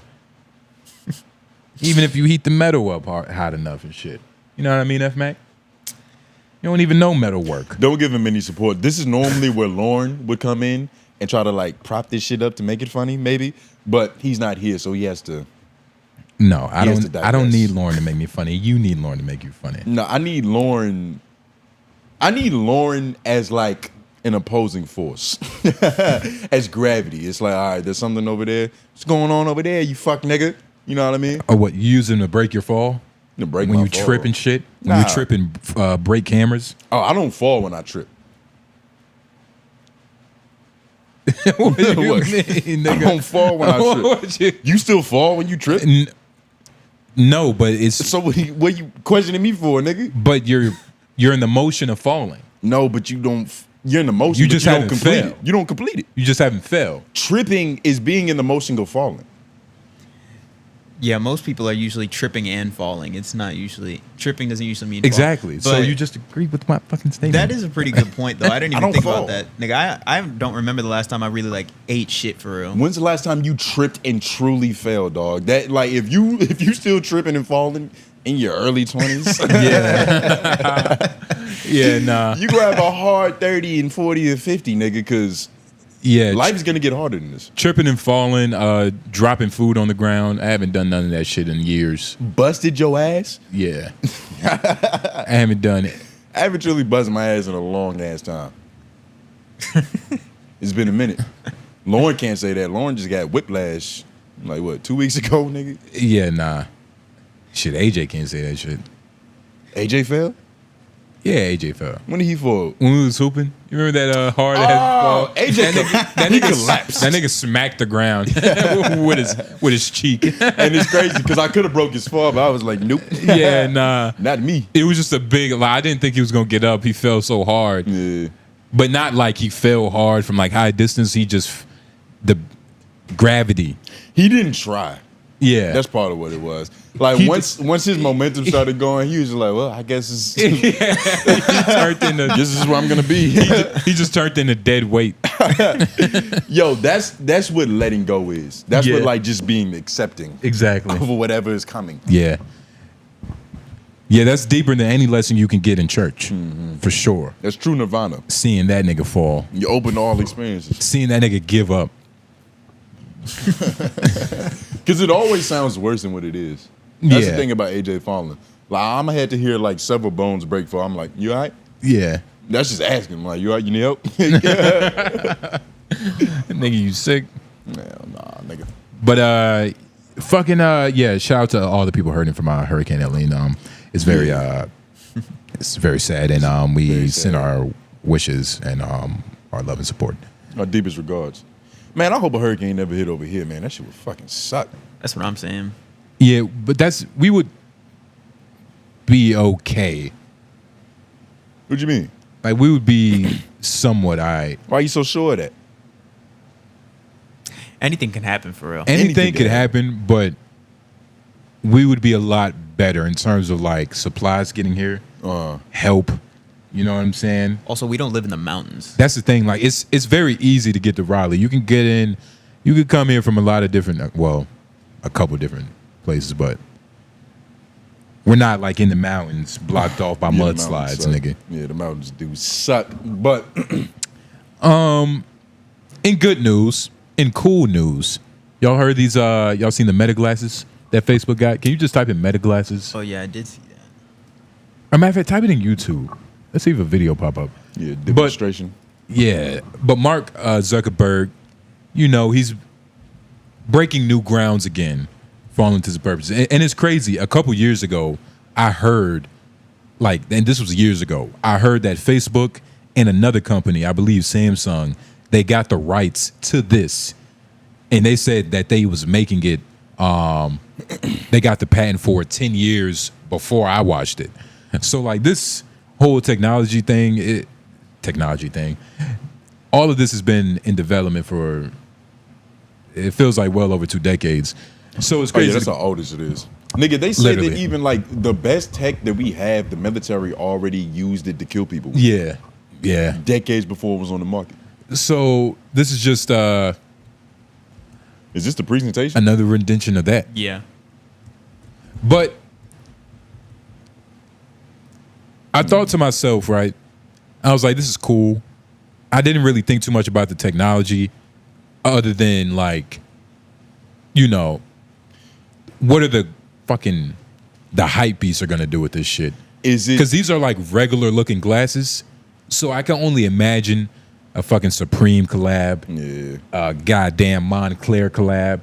Like, what is gonna happen with these glasses? But let's just hear what Mark got to say real quick. I was about to say this better be crazy because he had a nigga bring it to him with a briefcase that was handcuffed to his wrist. Yeah, which is stupid because if some evil villain wanted this, he'd just take your hand, too, my nigga. Yeah, it would be better just to take him. He don't seem hard or anything. Like, don't seem like he know karate. If you got 2 strong henchmen, he's getting kidnapped. Yeah. Actually, Mark Zuckerberg. Wait, Mark Zuckerberg. Yeah, that nigga actually does know some shit, I'm pretty sure.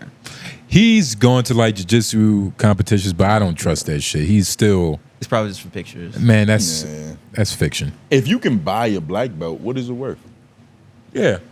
$1 billion. This is Orion, our first fully functioning prototype, and if I do say so, the most advanced glasses the world has ever seen.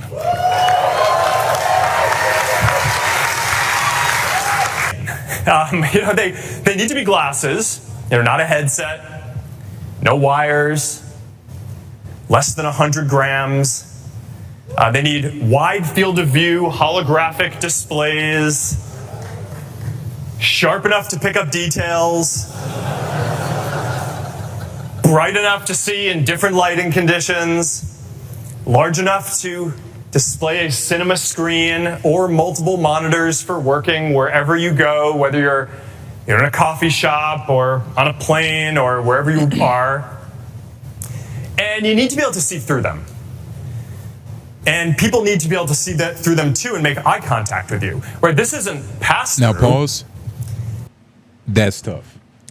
That's tough. But and what we're seeing right now is like he's looking at like perishable items, food, bananas, and it's like it has like a little thing on it to where it's like it's showing you the facts and nutrition and all that shit. Yeah, that is pretty nuts. That's kind of hard. Okay, you can steal information now. That's kind of hard. But he's not selling this.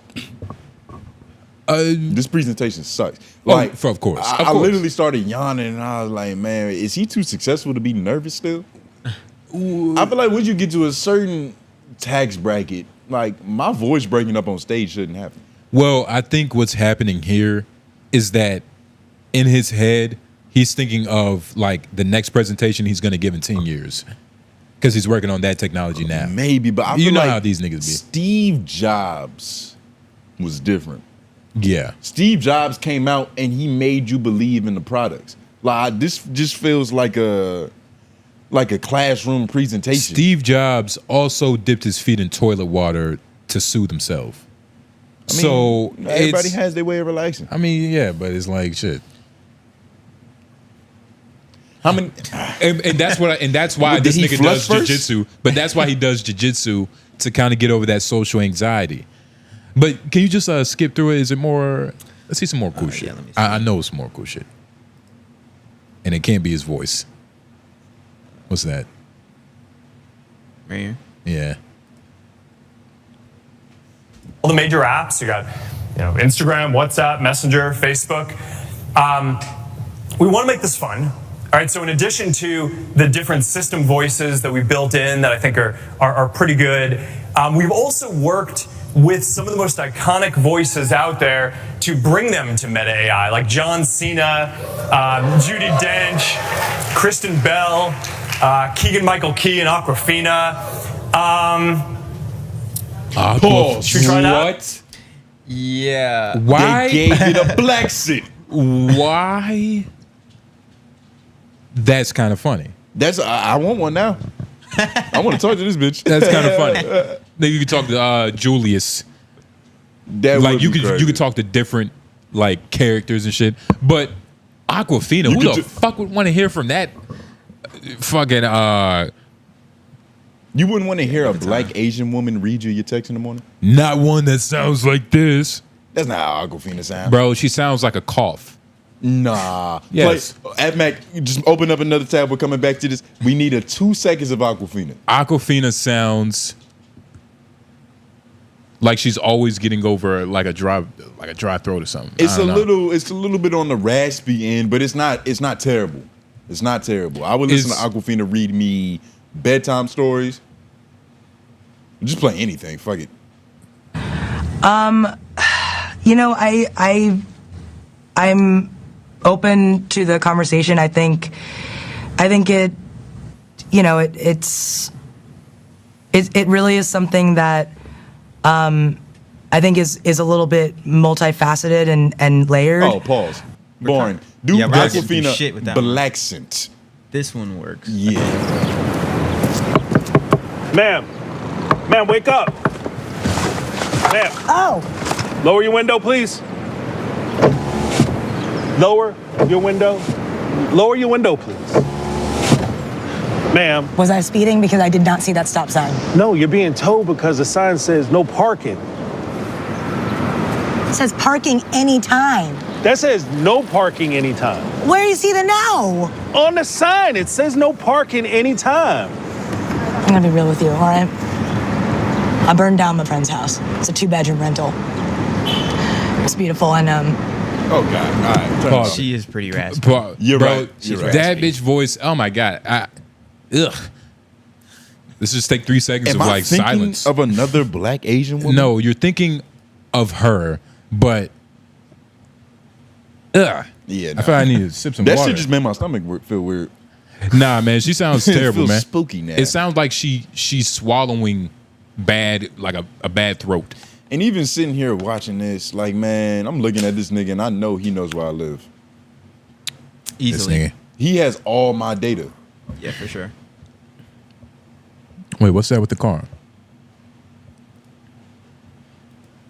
So, small improvements, making it a lot better and easier to use. All right, next. We are adding the ability for the glasses to help you remember things. That's pretty good, actually. Remember where I parked? So, if you're heading somewhere, no more forgetting where you parked. Now it'll just help you out with that. Your glasses have you covered, and they can also, remind you to pick up those avocados when you go to the store, so you can make that smoothie. So, Meta AI on your glasses is going to be able to translate for you in real time. So if you're talking to someone who speaks Spanish or French or Italian, you're going to be able to hear it in your ear in English. And if you want, we have the mobile companion app that can translate what you say back to them in their own language. This is the new MetaQuest 3S. That's MetaQuest. Which is, cool, I guess, if you like VR. But, nigga, that's not hard, man. That's not cold, nigga. I'm not convinced of that translation shit. I don't believe that's going to be as smooth as he just made it seem. How? Because it's just... You can do it never with Google, It's nigga. preposterous. Nah, it never is.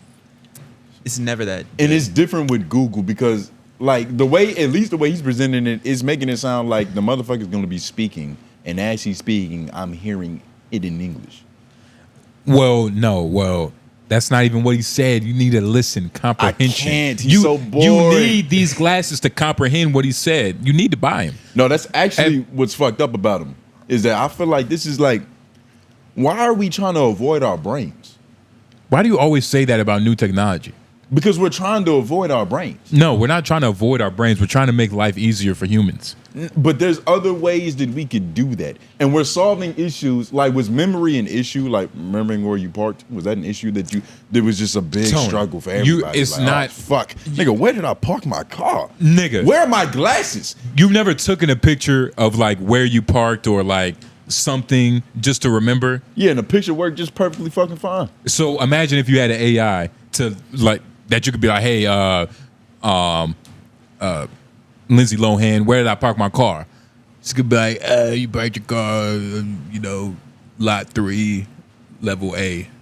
Shit like that. Useless. When that AI could be carrying something. It's doing that too. But why can't it tell you where you parked your thing? Why can't it remind you to get bananas from the store? I don't think that this isn't good. This isn't good. We shouldn't be trying to use our brain less. We should be trying to, like, be better at using our brains. Just on regular human shit. Do you know? But I get what you're saying. But at the same time, like, we already use our brains to that level on some human shit every day for things that we don't even, like, really think about. Like what? Like, what do you mean? Driving. Yeah, exactly. But the thing is, like, Not everybody is gonna want to. One of my biggest fears, not one of my biggest fears, but just one of like the foreseeable futures for humanity. It's Wall-E. It's fucking Wall-E. I knew it. And we're literally trying to make this happen. No. But that is not smooth. There's nothing pimping about being fat in the tube, not fucking real pussy, because your life is lived in a virtual setting. Like, I don't want that shit. Well, you understand that the only reason why Wall-E happened is because a nigga like Elon Musk didn't exist to create the technology for us to, kind of settle on another planet. Changing planets isn't the problem. That has nothing to do with this. Changing planets is the problem because they couldn't land anywhere. Making technology that's solving problems that we don't need to be solved is what's going to lead us to that. You have no idea what the fuck you're talking about. I know exactly what I'm have talking no about. idea about planetary and human evolution, nigga. Nigga, you have no idea about planetary and spatial harmonics, nigga. You have no idea about the frequency and the universe and the secrets of life, nigga. If I start explaining the centrifugal force of the universe, you have no idea your about brain the would melt. Oh my god, your brain you just would melt. Learned that word. Yeah, and I apply it. That's what knowledge is.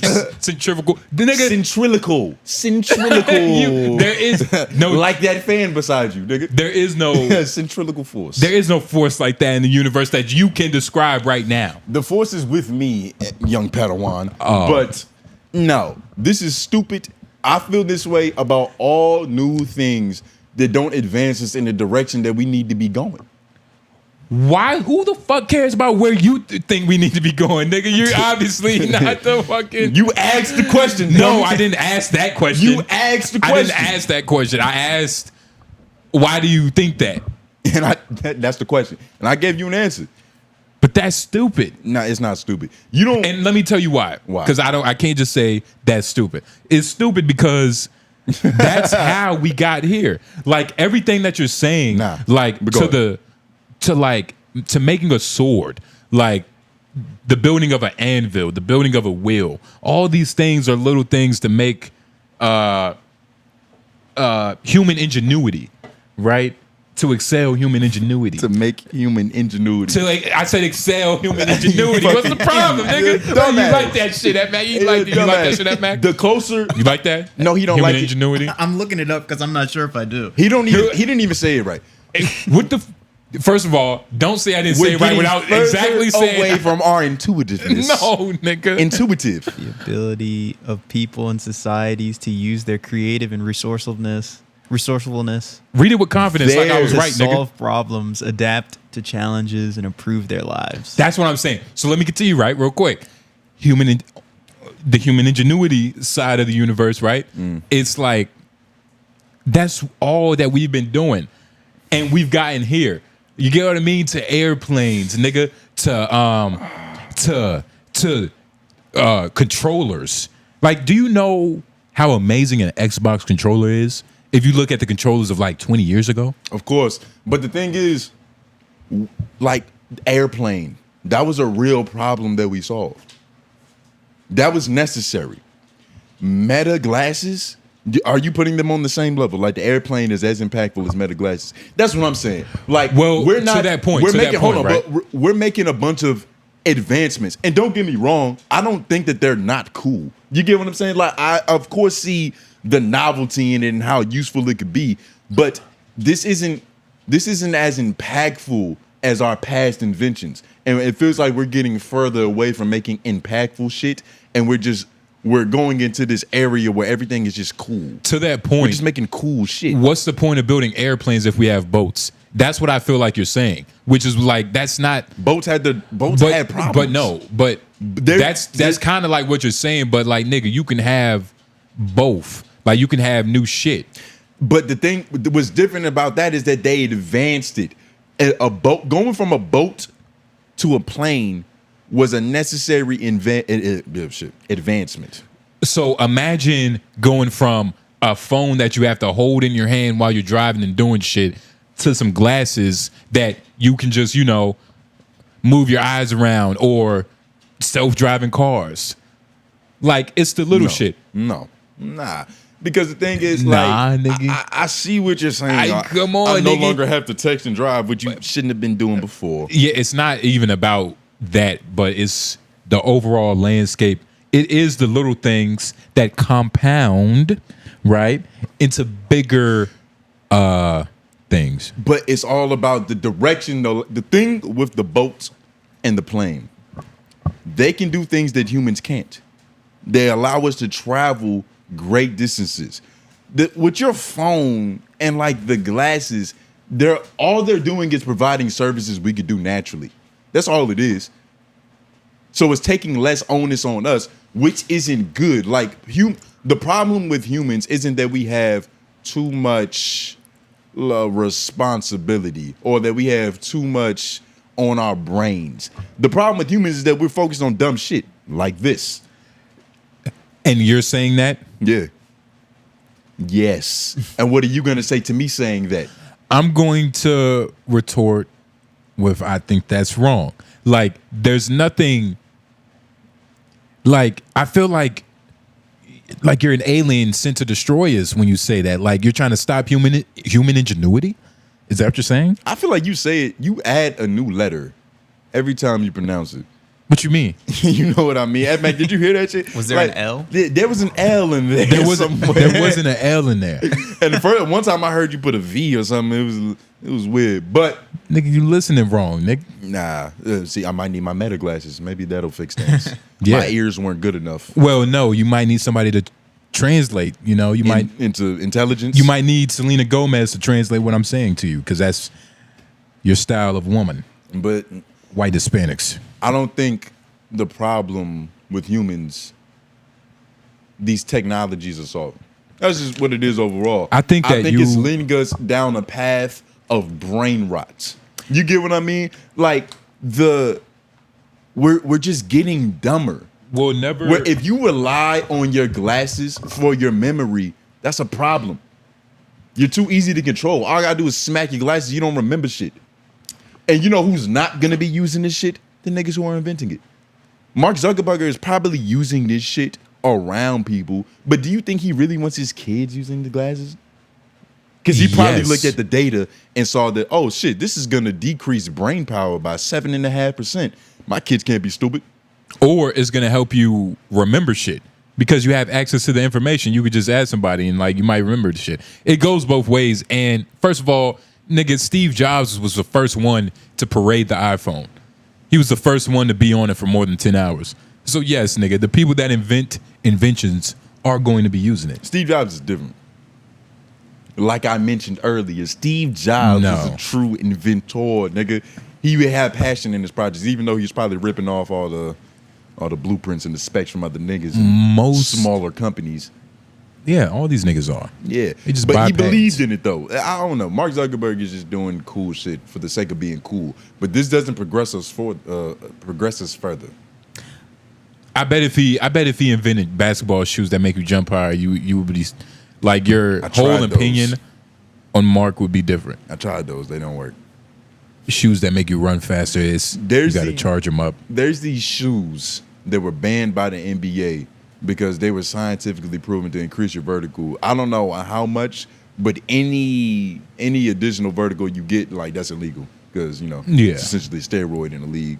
But I remember looking at them shits. I was like, man, I'm gonna have to cut this shit out this magazine and call these niggas. That was back in them days where like you was reading ads, and papers. Like, let me cut that shit out, nigga. I might cop that later.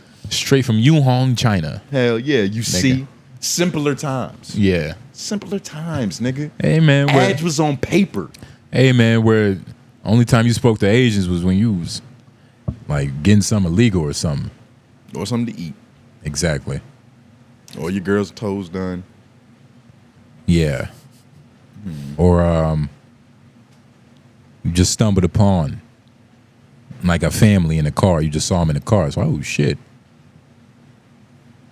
That's a personal situation. Yeah, I was about to say, look like, what do you remember right now, nigga? Have you ever seen an Asian family drive in a car?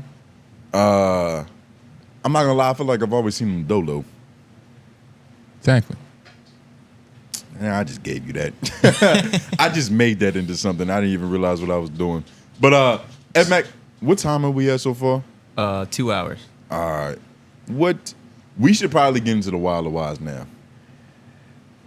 Yeah. Because there's a lot of them. Because we missed 1,000 of these bitches. Really? Yeah.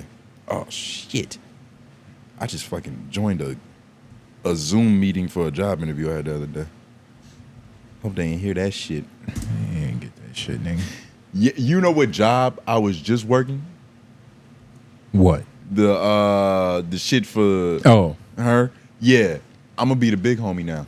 I'm gonna tell you about that shit later.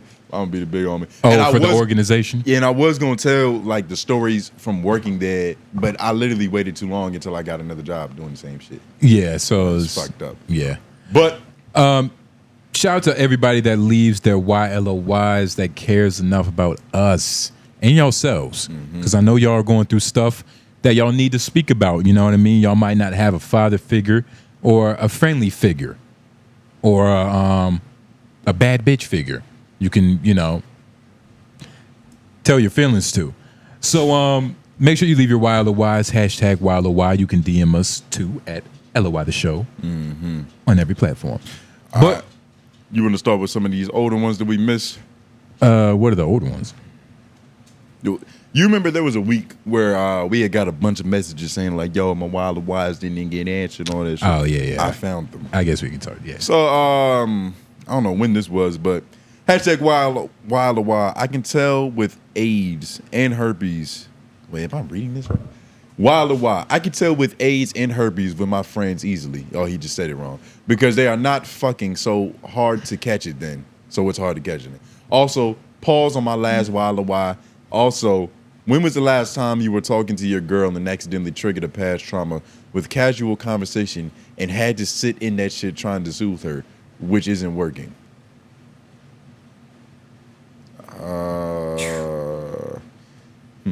So with the first question, well, it wasn't even really a question. He just knows which one of it. Oh, none of your homies get pussy? New soul. So what does that mean? Wait, he said that? Yeah, this is new souls. He said none of his homies get coochie. I can tell with AIDS and herpes because with my friends easily because they are not fucking, so it's hard to catch it. That's funny. Yeah, funny, I mean, but it's problematic because if your friends aren't getting coochie, I mean nothing about you.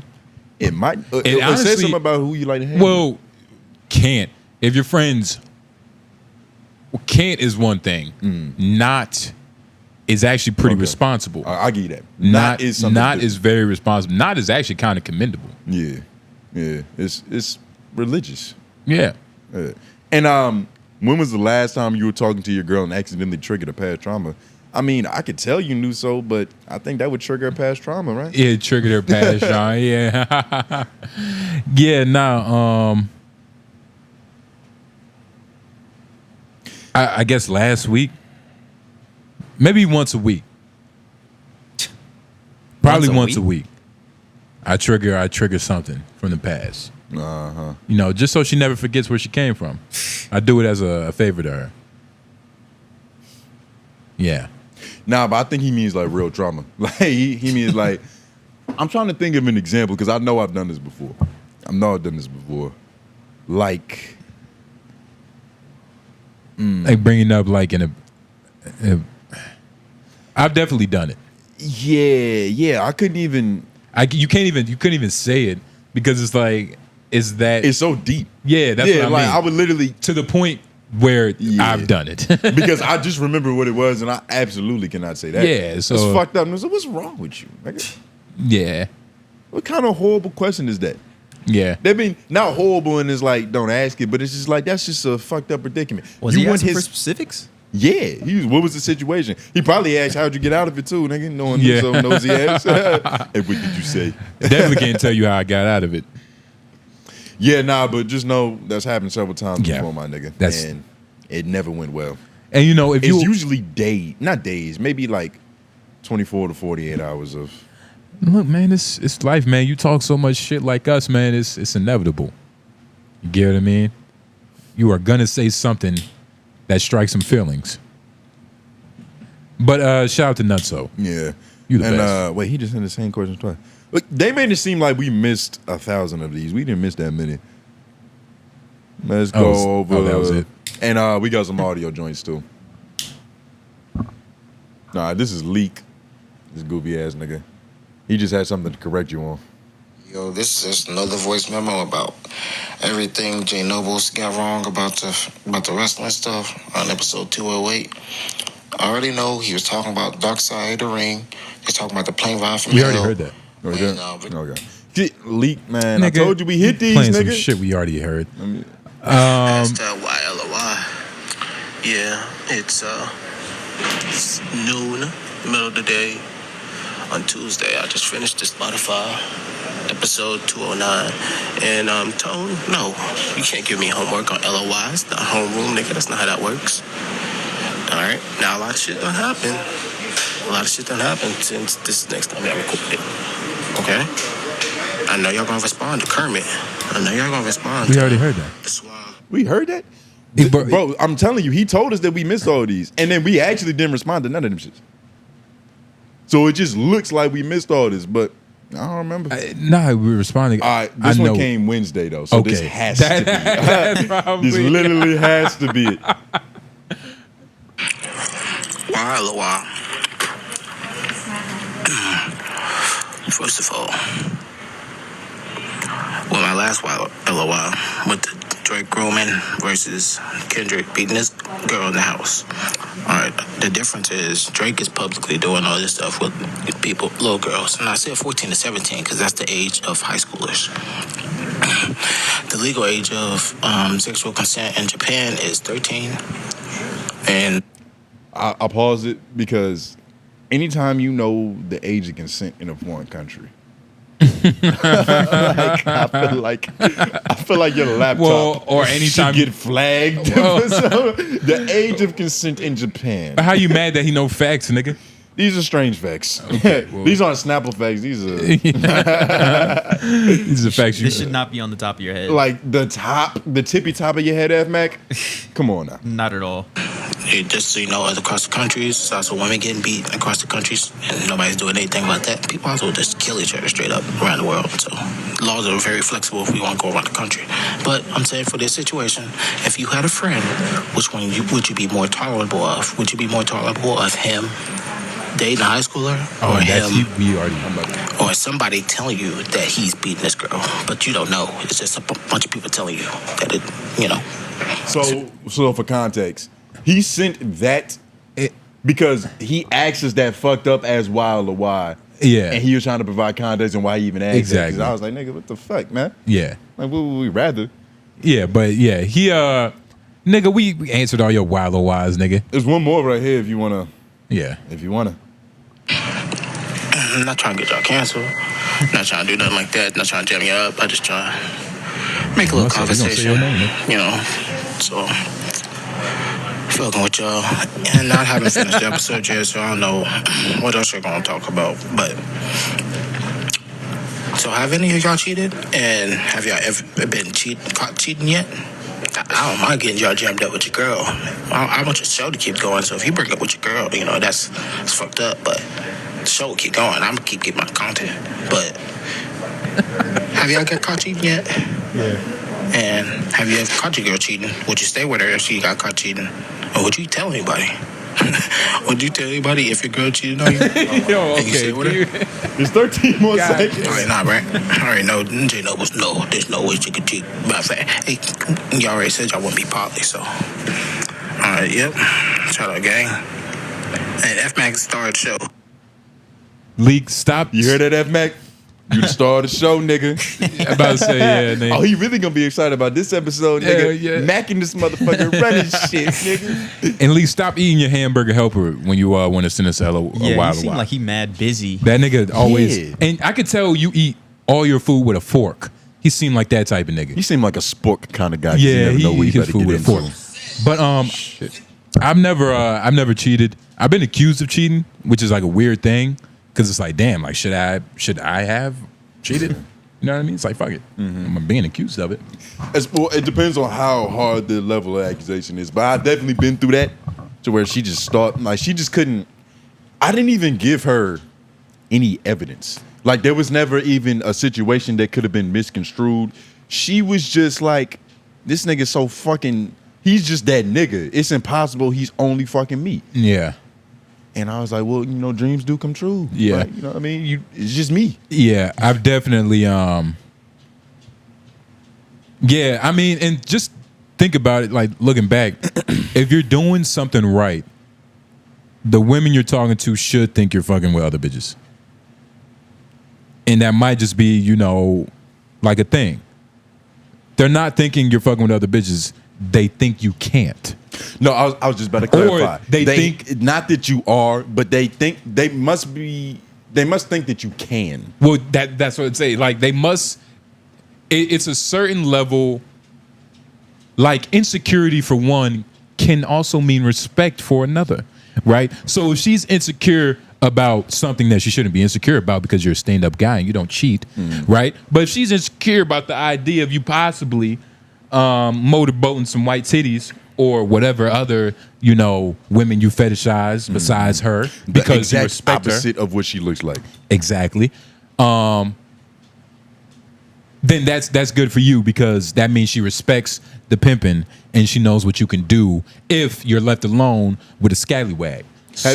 No, my fault. Nah, I've never cheated though. I've only been accused. But have you ever had the opportunity to cheat?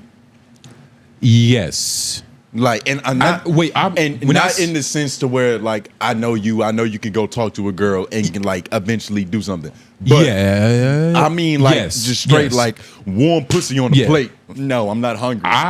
Me and my ex was a year apart, so she was in high school while I was at A&T. Oh, okay. So it's like, and for those of you that know A&T, you know what I'm saying? Shout A&T. Yeah, it's A&T, nigga. It's Wakanda. You feel me?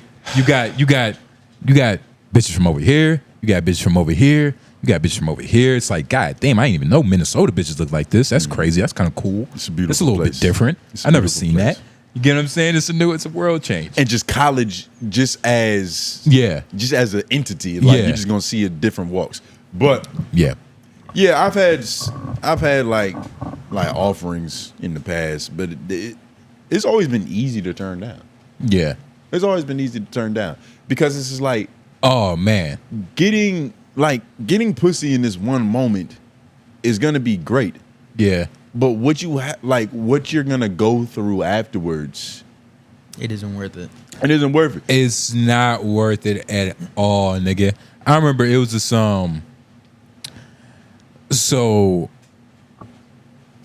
I'm trying to think of the time frame. Regardless, right? My ex went through like a fucking break. I was like, I need a break, right? There was this scallywag, this daywalker, right? Straight for the stroking, as some might say. Face was like whatever, body was banging, right? I saw her titties, I did, right? But that's all that happened, right? Months later, the bitch ended up finding my phone.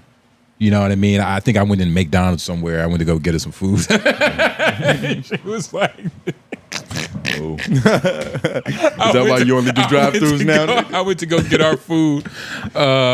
So I went inside McDonald's. Yeah. I came back. She was looking at me like, what the fuck? Like, what is this? And I was confused. He's like, I promise there's no ketchup. I promise I told him no ketchup. What you mean? It's no salt on the fries. What the fuck you looking at me like that? But lo and behold, she ended up saving the bitch number, talking to the bitch, right? She ends up talking to the bitch.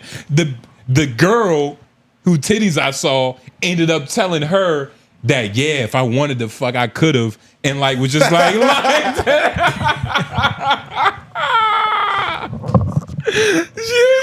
to the bitch. Tony, I swear to God, she was lying. She couldn't get the thing she wanted. She said, "Yo, I had that nigga on the back burner. He thought he was about to fuck."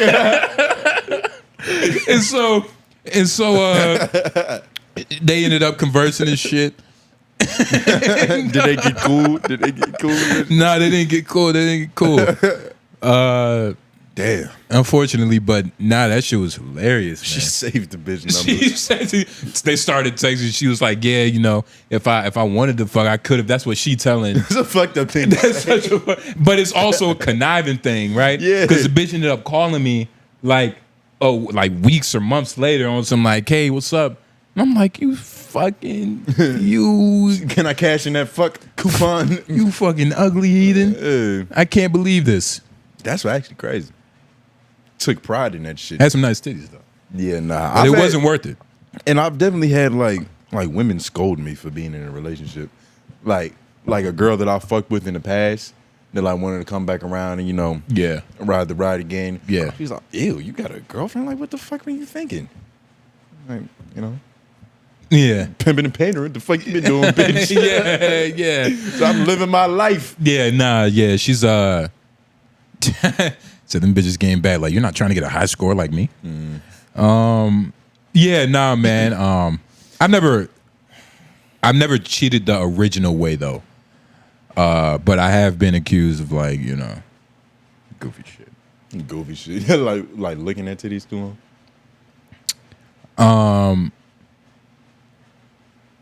Yeah. Yeah, I've been accused of gazing.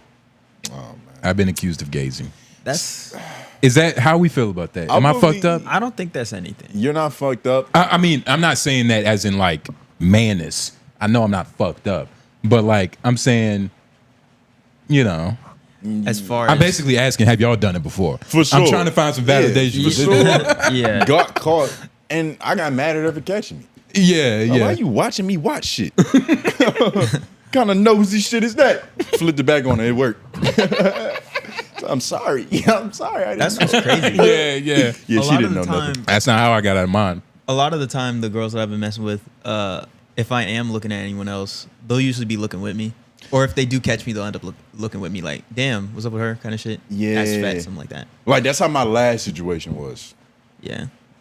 Yeah, it's It was pretty cool. It's different depending on the person and how much they care about you would change the situation significantly. Yes. Right? Like if it's just like, you know, a girl and you know, y'all both care about each other on like the same, like, you know, we're just fucking around. Like if you're looking at other bitches, she probably shouldn't. She probably doesn't have the right to say nothing. She doesn't have to say so. But yet. But yeah. How would you feel about like your girlfriend just like being out with you and trying to look at other niggas' prints? Like she not even looking at niggas, she's fiending to see prints. Actively is crazy. Actively print. Well, hold on, not actively. Because that makes it of course, if I ask the question like that, I'm trying to get a certain answer. It's like the way that you would do it. Yeah. To where you go to an event, you're not hoping to find ass, but ass finds you and you gaze. And then you bid the goodbye. That's the thing. I don't even think you can compare it, dog. Because like niggas ain't trying to show they prints. You feel me? Because there's other niggas I don't around. hang out with no. I don't hang out with the game. No so. print shower, nigga. Yeah. You feel me? Like niggas aren't actively going to the club in hopes that a lucky lady finds they print and wants to choose them. You know what I'm saying? Like, that's not how it go. Only women think like that. So it's acceptable to kind of, you know. All right, what if it wasn't Prince? What if it was just like she was just looking at people she was attracted to? Because I tried to make it. I tried to make it as close as possible. I know, and I just but.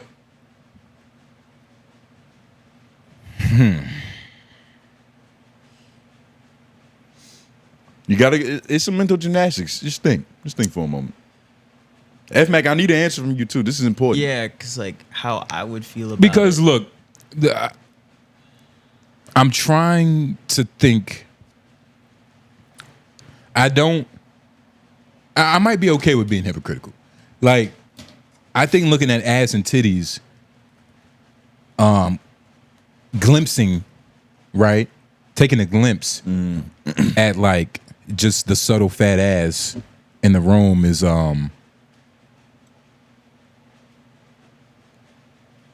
it's just good for everybody. You know what I mean? Like women will look at that and be like, you know, that's like damn, like, you know what I mean? Like she got some ass. No dude is looking at another nigga like, damn, you know what I mean? But other women will look at other women like, oh shit, she cute. I like her silhouette. I'm trying to, yo, like there are certain dudes who would look at a dude like on some gym shit and be like, "Wow, man, you got some nice shoulders there, bro. You're a stud and all that shit." So what if it was like that? What if your girl appreciated muscles? She's like, "Wow, honey, look at the traps on that guy." Yeah. It's like, "Yeah, baby, he's got some traps." Yeah. I could see a girl talking about a nigga's calves like that. Yeah, because it's so specific and it's not. Yeah. It's not naturally like a sexual thing. Like nobody's like, "Oh, calves. Ooh, I love that motherfucker's calves." I've never I've never even seen a pair of sexy calves on a woman. Sexy calves You on a haven't? woman. I have, but I haven't acknowledged it. Like it's always it's legs. I don't ever specifically go calves. I guess. And that's what like, the fuck? What are the perfect calves? Because calves are like, you know what I mean? Like, I like a little bow leg. I like a little bow leg in a girl. Just a little, not necessarily bow leg, but like the. I can't. My grandmother's calling me. While I'm describing a woman's ass. a boat-legged bitch. Yeah, these bow-legged bitches, right? Said bitch got a cleft foot. What do you mean? It's a certain. Let me think. It's a certain boat-leggedness. You know how like Barbie dolls, the way that the legs are shaped. Yeah. It's not bow-legged, but it's a certain curvature that goes in that shit. Like You see, nah, that's man. cool. Those are childbearing. Disgusting. Those are childbearing. You see, there's a difference. If it's outwardly inflexed, that's a problem. Nah, she man. looks like a primate. I like. knock knees. Oh yeah, knock knees. You like a. You like a bitch that walk like an NBA vet. It depends. Fuck Go is wrong back. with that? Knock knees will look crazy in a dress. I feel like these extremes are just a little crazy looking, Yeah. but on like regular people. You know what I not too mean? bad. Like a few degrees in the middle of whatever this exaggeration is. This looks crazy. Nah, man. I like normal looking. I like regular degular. But you like? I mean, that's cool. I mean, shit. Like, Yeah, just a little bit. I don't mind it. I'm just trying to find like where does the sexy part come in? Like, it's different when you're talking about feet. You don't see what's nice about like the figure. My bad pulling that up when you Yeah, that was crazy. Yeah. poor timing. About the figure. About the figure. You see what I mean? It's a certain structure. Yeah, you can kind of see it with her. It's a certain that's what I'm talking. It's like the angulation. It's not necessarily real bow-leggedness, but it's like it cuts at a certain angle. She needs a little bit more calories on her to really be nice. But yeah, It's also 𝔓𝔦𝔐𝔓𝔦𝔑. wait, click Give that her one, the grace. black and gray one. Yeah. Oh no, that looks kind of. That's not bad, but you know, just a less egregious than that, and it'd be crazy. Crazy. This looks like it's the same thing. Yeah, it's the same thing. That looks edited, actually. It looks like they're trying to make this happen. Nah, that's just Beyonce. Bitch don't look real, but leak. No cheating over here, man. I'm pretty. you gotta I can control my lust. work. Yeah. Yeah. In the moment, it never really gets to. But you look at women. Is that the same thing? Yeah. Oh yeah, what we should dial in on that. Do you mean just looking out in public, or do you also mean looking at women online? I feel like those are the same. I feel like it's different because like in person, it's just like that's rubbernecking. That's nothing crazy. Yeah. But like online, it's like some niggas spend a lot of time watching IG models and following them. And once you see one ass, right? Or just one whatever. One thing you like on a bitch. Like you're gonna keep scrolling. For sure. How do you feel about like girls who, when you get in a relationship, they make you get rid of all that?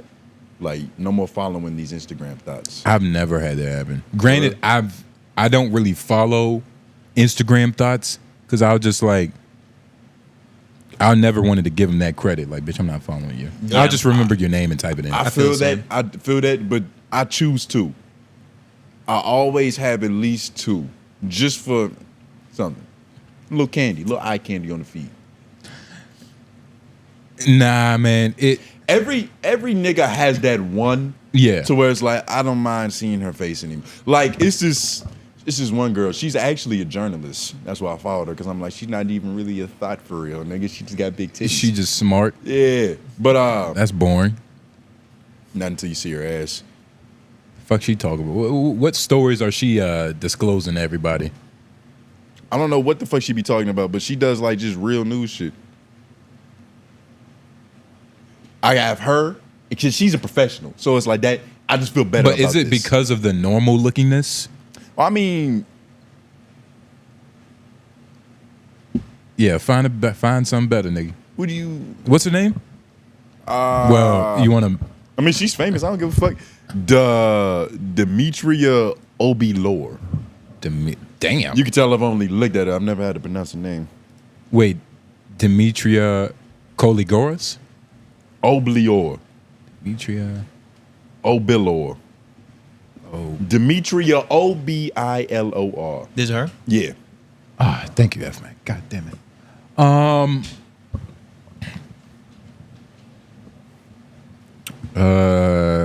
Professional. And she there's a few revealing pictures, but for the most part, this is tasteful. It's not even really like hoeing for real. Yeah, I can see that. You get what I'm saying? But it's also... But then you see that picture with like the blue hat? Yes. You know what I mean? Like that's cool for me to just see down my feed every Or even now scroll up. Scroll up. You see where she's sitting. You see that thigh meat? Yeah. Yep. Click on that. Oh, it's real. Great. We get to see it in motion. This bitchy sloppy And she don't even be doing thotty shit. Like, she's just an attractive woman living an attractive lifestyle, nigga. Yeah, she's existing for real. 7 cheese pizzas. This food is crazy right here. This food is insane, see? And you see, that actually does make, that sort of proves the point, because I'm focusing on more than just her. Like, Exactly. The food's crazy too. I'm not just buying in, like, there's probably like one OnlyFans bitch that I follow. You know what I mean? Yeah. Like one of those. I don't like a lot of that. But this right here, this is my style. I can But dig you it. see... I can dig it. I couldn't... Tasteful. It is tasteful, but it's also like a weird level of like, are you edging yourself? Wait, beach one. Are you edging yourself or something? Nah. Because I'm not trying to come. Yeah, You know? but it's not about like trying to. It's just like the idea. You see how fucking thick her legs are, nigga? That's what I'm talking about. Exactly what I'm talking about. Except with calves. I think it might First be of a all, gym guy remind us thing. what you were saying in the beginning before you get excited. Nah, because I was talking about when we were talking about calves earlier. I haven't really seen calves on women that you paid attention to. That's what I mean. Like, you like hers? I feel like it might be a gym guy thing where it's Yes, like just noticing because calves. And I like legs. Ass is one thing, but liking legs. Go to the one where she's hooping. Is very specific. Because I am a fan of structure. You have to be. If you're a fan of architecture, you're a fan of structure. She just be doing shit. Solid foundations. And I like that she's natural too. I didn't want to say it at first, Yeah. but like I believe this is real. I think this is real. Yeah, I'm sure it is. This is a good pick. This is not a bad follow, nigga. It's natural and it's taken care of well. Yeah, and she's not running it through the mud. I appreciate that. Yeah, yeah. Look, she trying. She don't even care. She just airballed that 3-pointer. But She's a bad bitch. I definitely, yeah, she's ass. I'll teach her. I could give her some instructions. I about to say, nigga, her mom definitely had a lot of ass because she came out of it. Hit that balcony view. Go back up. Right there. The third in the middle. Yeah. See what I mean? Nice. It's cool. This is how it should be. I feel like seeing too much. There's such thing as too much, and not in terms of like too much of her ass in particular, but just too much scrolling down your timeline and seeing ass and titties. Bro, that shit is like. I remember like a long time ago back in the day. I don't know, high school, college, whatever era. Yeah. I was like, man, this shit is fucking this. This is stupid. Yeah. Wait, that's what you said? This is stupid because I feel like it's doing something to my brain. I agree. You know what I mean? Like it's not. I shouldn't be seeing this much ass. You saw ass this and you much thought about the perfect health. ass. You saw ass and you thought about the health benefits. Are you fucking serious? Well, I mean, you got to understand. For like 2 or 3 years, I had built up my Instagram to where I was seeing nothing but ass, and then I was, oh, this is stupid now. Look, so you're not as reflective as me, nigga. I feel like I feel like you know like 10 other women like this. I know you have them memorized. 10 other women? Nah, I told you, I only do 2. This bitch 101. I only do 2. You just scroll down a little bit.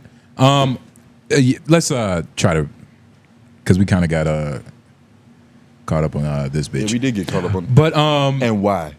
Why did we get caught up? Because you wanted to show her off. But nigga, don't act like you want to see some of these pictures. Nigga. Shout out to Nutso. I swear to God, if tomorrow I see like by J Noblez too, I'm gonna be like, nigga, you it's not my bitch. What you doing? You're not gonna see that. She's great.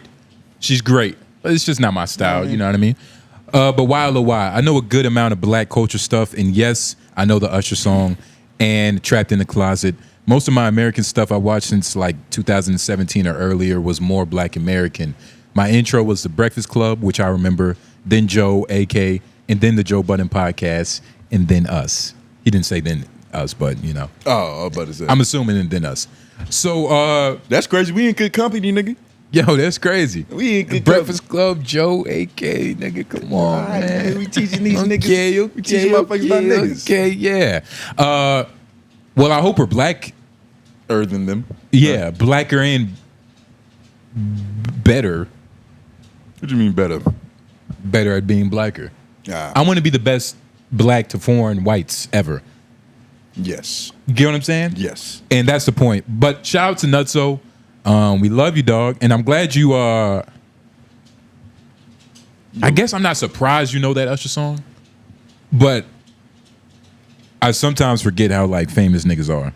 Yeah. In reference to like us because we're in it, you know, but you don't know what reaches the furthest. Like this nigga know Daddy's Home, like that Usher song. Well, it's got it. That's one. That's of the also ones. like 2009 to where that's one of them ones. That's one of the ones. That song is hard though. Yeah, it's hard, but it's weird. Shout out to Haitian King, LOI. Yes, nigga, Haitians read. But I've been in New York since I was 3, so there's that. And nah, not a square like y'all try to imply. But yeah, a lot of respect for you guys. Feel like I'm in an echo chamber though because I actually went deep on all these books. But I'm gonna check out the one Lauren said, Between the World and Me. And you were the one who had asked us on the Book of Enoch. I apologize. I did no research on the Book of Enoch. But I'm glad you read. Yeah. And I wonder who said Haitians didn't read. We talked about it a little bit when he asked. Yeah. I wonder who said Haitians don't read. That's kind of funny. I got to guess. But yo, Haitian King, he also went to, he was defending us in the comments because somebody said, I don't like this shitting on the homeless people's shit. Any of you could be homeless and those unhoused individuals could replace you 10 times over. I don't remember reading that part. And he was like, junkies and homeless are 2 different things.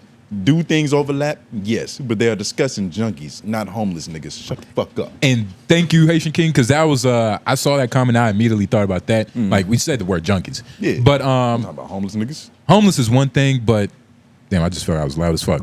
But homeless is one thing, but yeah, junkies. That's a specific type of homeless person, which makes up most homeless people, in my opinion. I need to talk to more homeless people. But so you kind of like proving his point now. Well, what? He said that you were talking. You said that we were talking about homeless people, but the fact that you think all junkies are homeless people or homeless people are junkies means that you were talking about homeless people. Well, no, I was talking about a specific class, right? There's different classes. That, you know, a lot of different times classes. They can be homeless. It's different levels. But I don't know, man. Because junkies have habits. And usually they work in environments to where they can do the habit and also, you know, supply themselves with the money. And it just depends on how strung out they are. Like Waffle House late at night / early in the morning, warehouse jobs, overnight jobs. That only lasts for so long, though. They only last for so long. Unless you're just very high functional, which means that you're disciplined. But like if you're doing heroin, like what's the point of having discipline? Yeah. You know what I mean? Eventually it's gonna wane. It depends. If you're Joe Biden's son, he doesn't have discipline though. It's like he has Secret Service around him at all times. They can make sure he's where he needs to be. And they probably have a cure to not do drugs because it's almost like he was doing the hardest of hard drugs ever off of cookers and hookers, fucking ass cracks, and then out of nowhere he put on a shiny suit with a nice tie. But you gotta, he's the president's son. Everything is clean. Like that's the cleanest asshole that could be licked. There's no fentanyl in the drugs. Like everything is. And he was that type of. Everything is crazy. He was that type of drug user. Like nigga will record himself getting his ass ate. You know what I'm saying? But yeah, some of them have a sense of humiliation. But I was about to say, at that point in time in the episode, we gave y'all all that we got, and we hope that y'all enjoyed it. Yes. Make sure y'all like the video. Everybody is dropping this week. We were all surprised, like we said in the beginning. White man wasn't here, but expect homeroom tomorrow, maybe. You know, homeroom possibly. But yeah, man, y'all know what's going on. Monday 3 Oak, homeroom Tuesdays. LOI, you've been watching. Please make sure you comment down below your why LOIs part near the end of the show. We answer your questions. We get to know y'all. We get to connect. That's important. We get to compound on top of each other to create a better universe or shit like that. And another thing, make sure y'all follow us on IG. It's going to be a lot of new updates / snippets. You know, we've been in the lab, you know what I mean? We've been gearing to playing some stuff up, getting back on our shit and whatnot. Some things in the chamber. We got to get active, but a lot of new ideas are coming, which will be debuting on our IG, LOI The Show, all platforms, LOI The Show. But love y'all. J Noblez. Tone Groove. F Mike on the keyboards. That's me. That's him, and we are out. Yeah.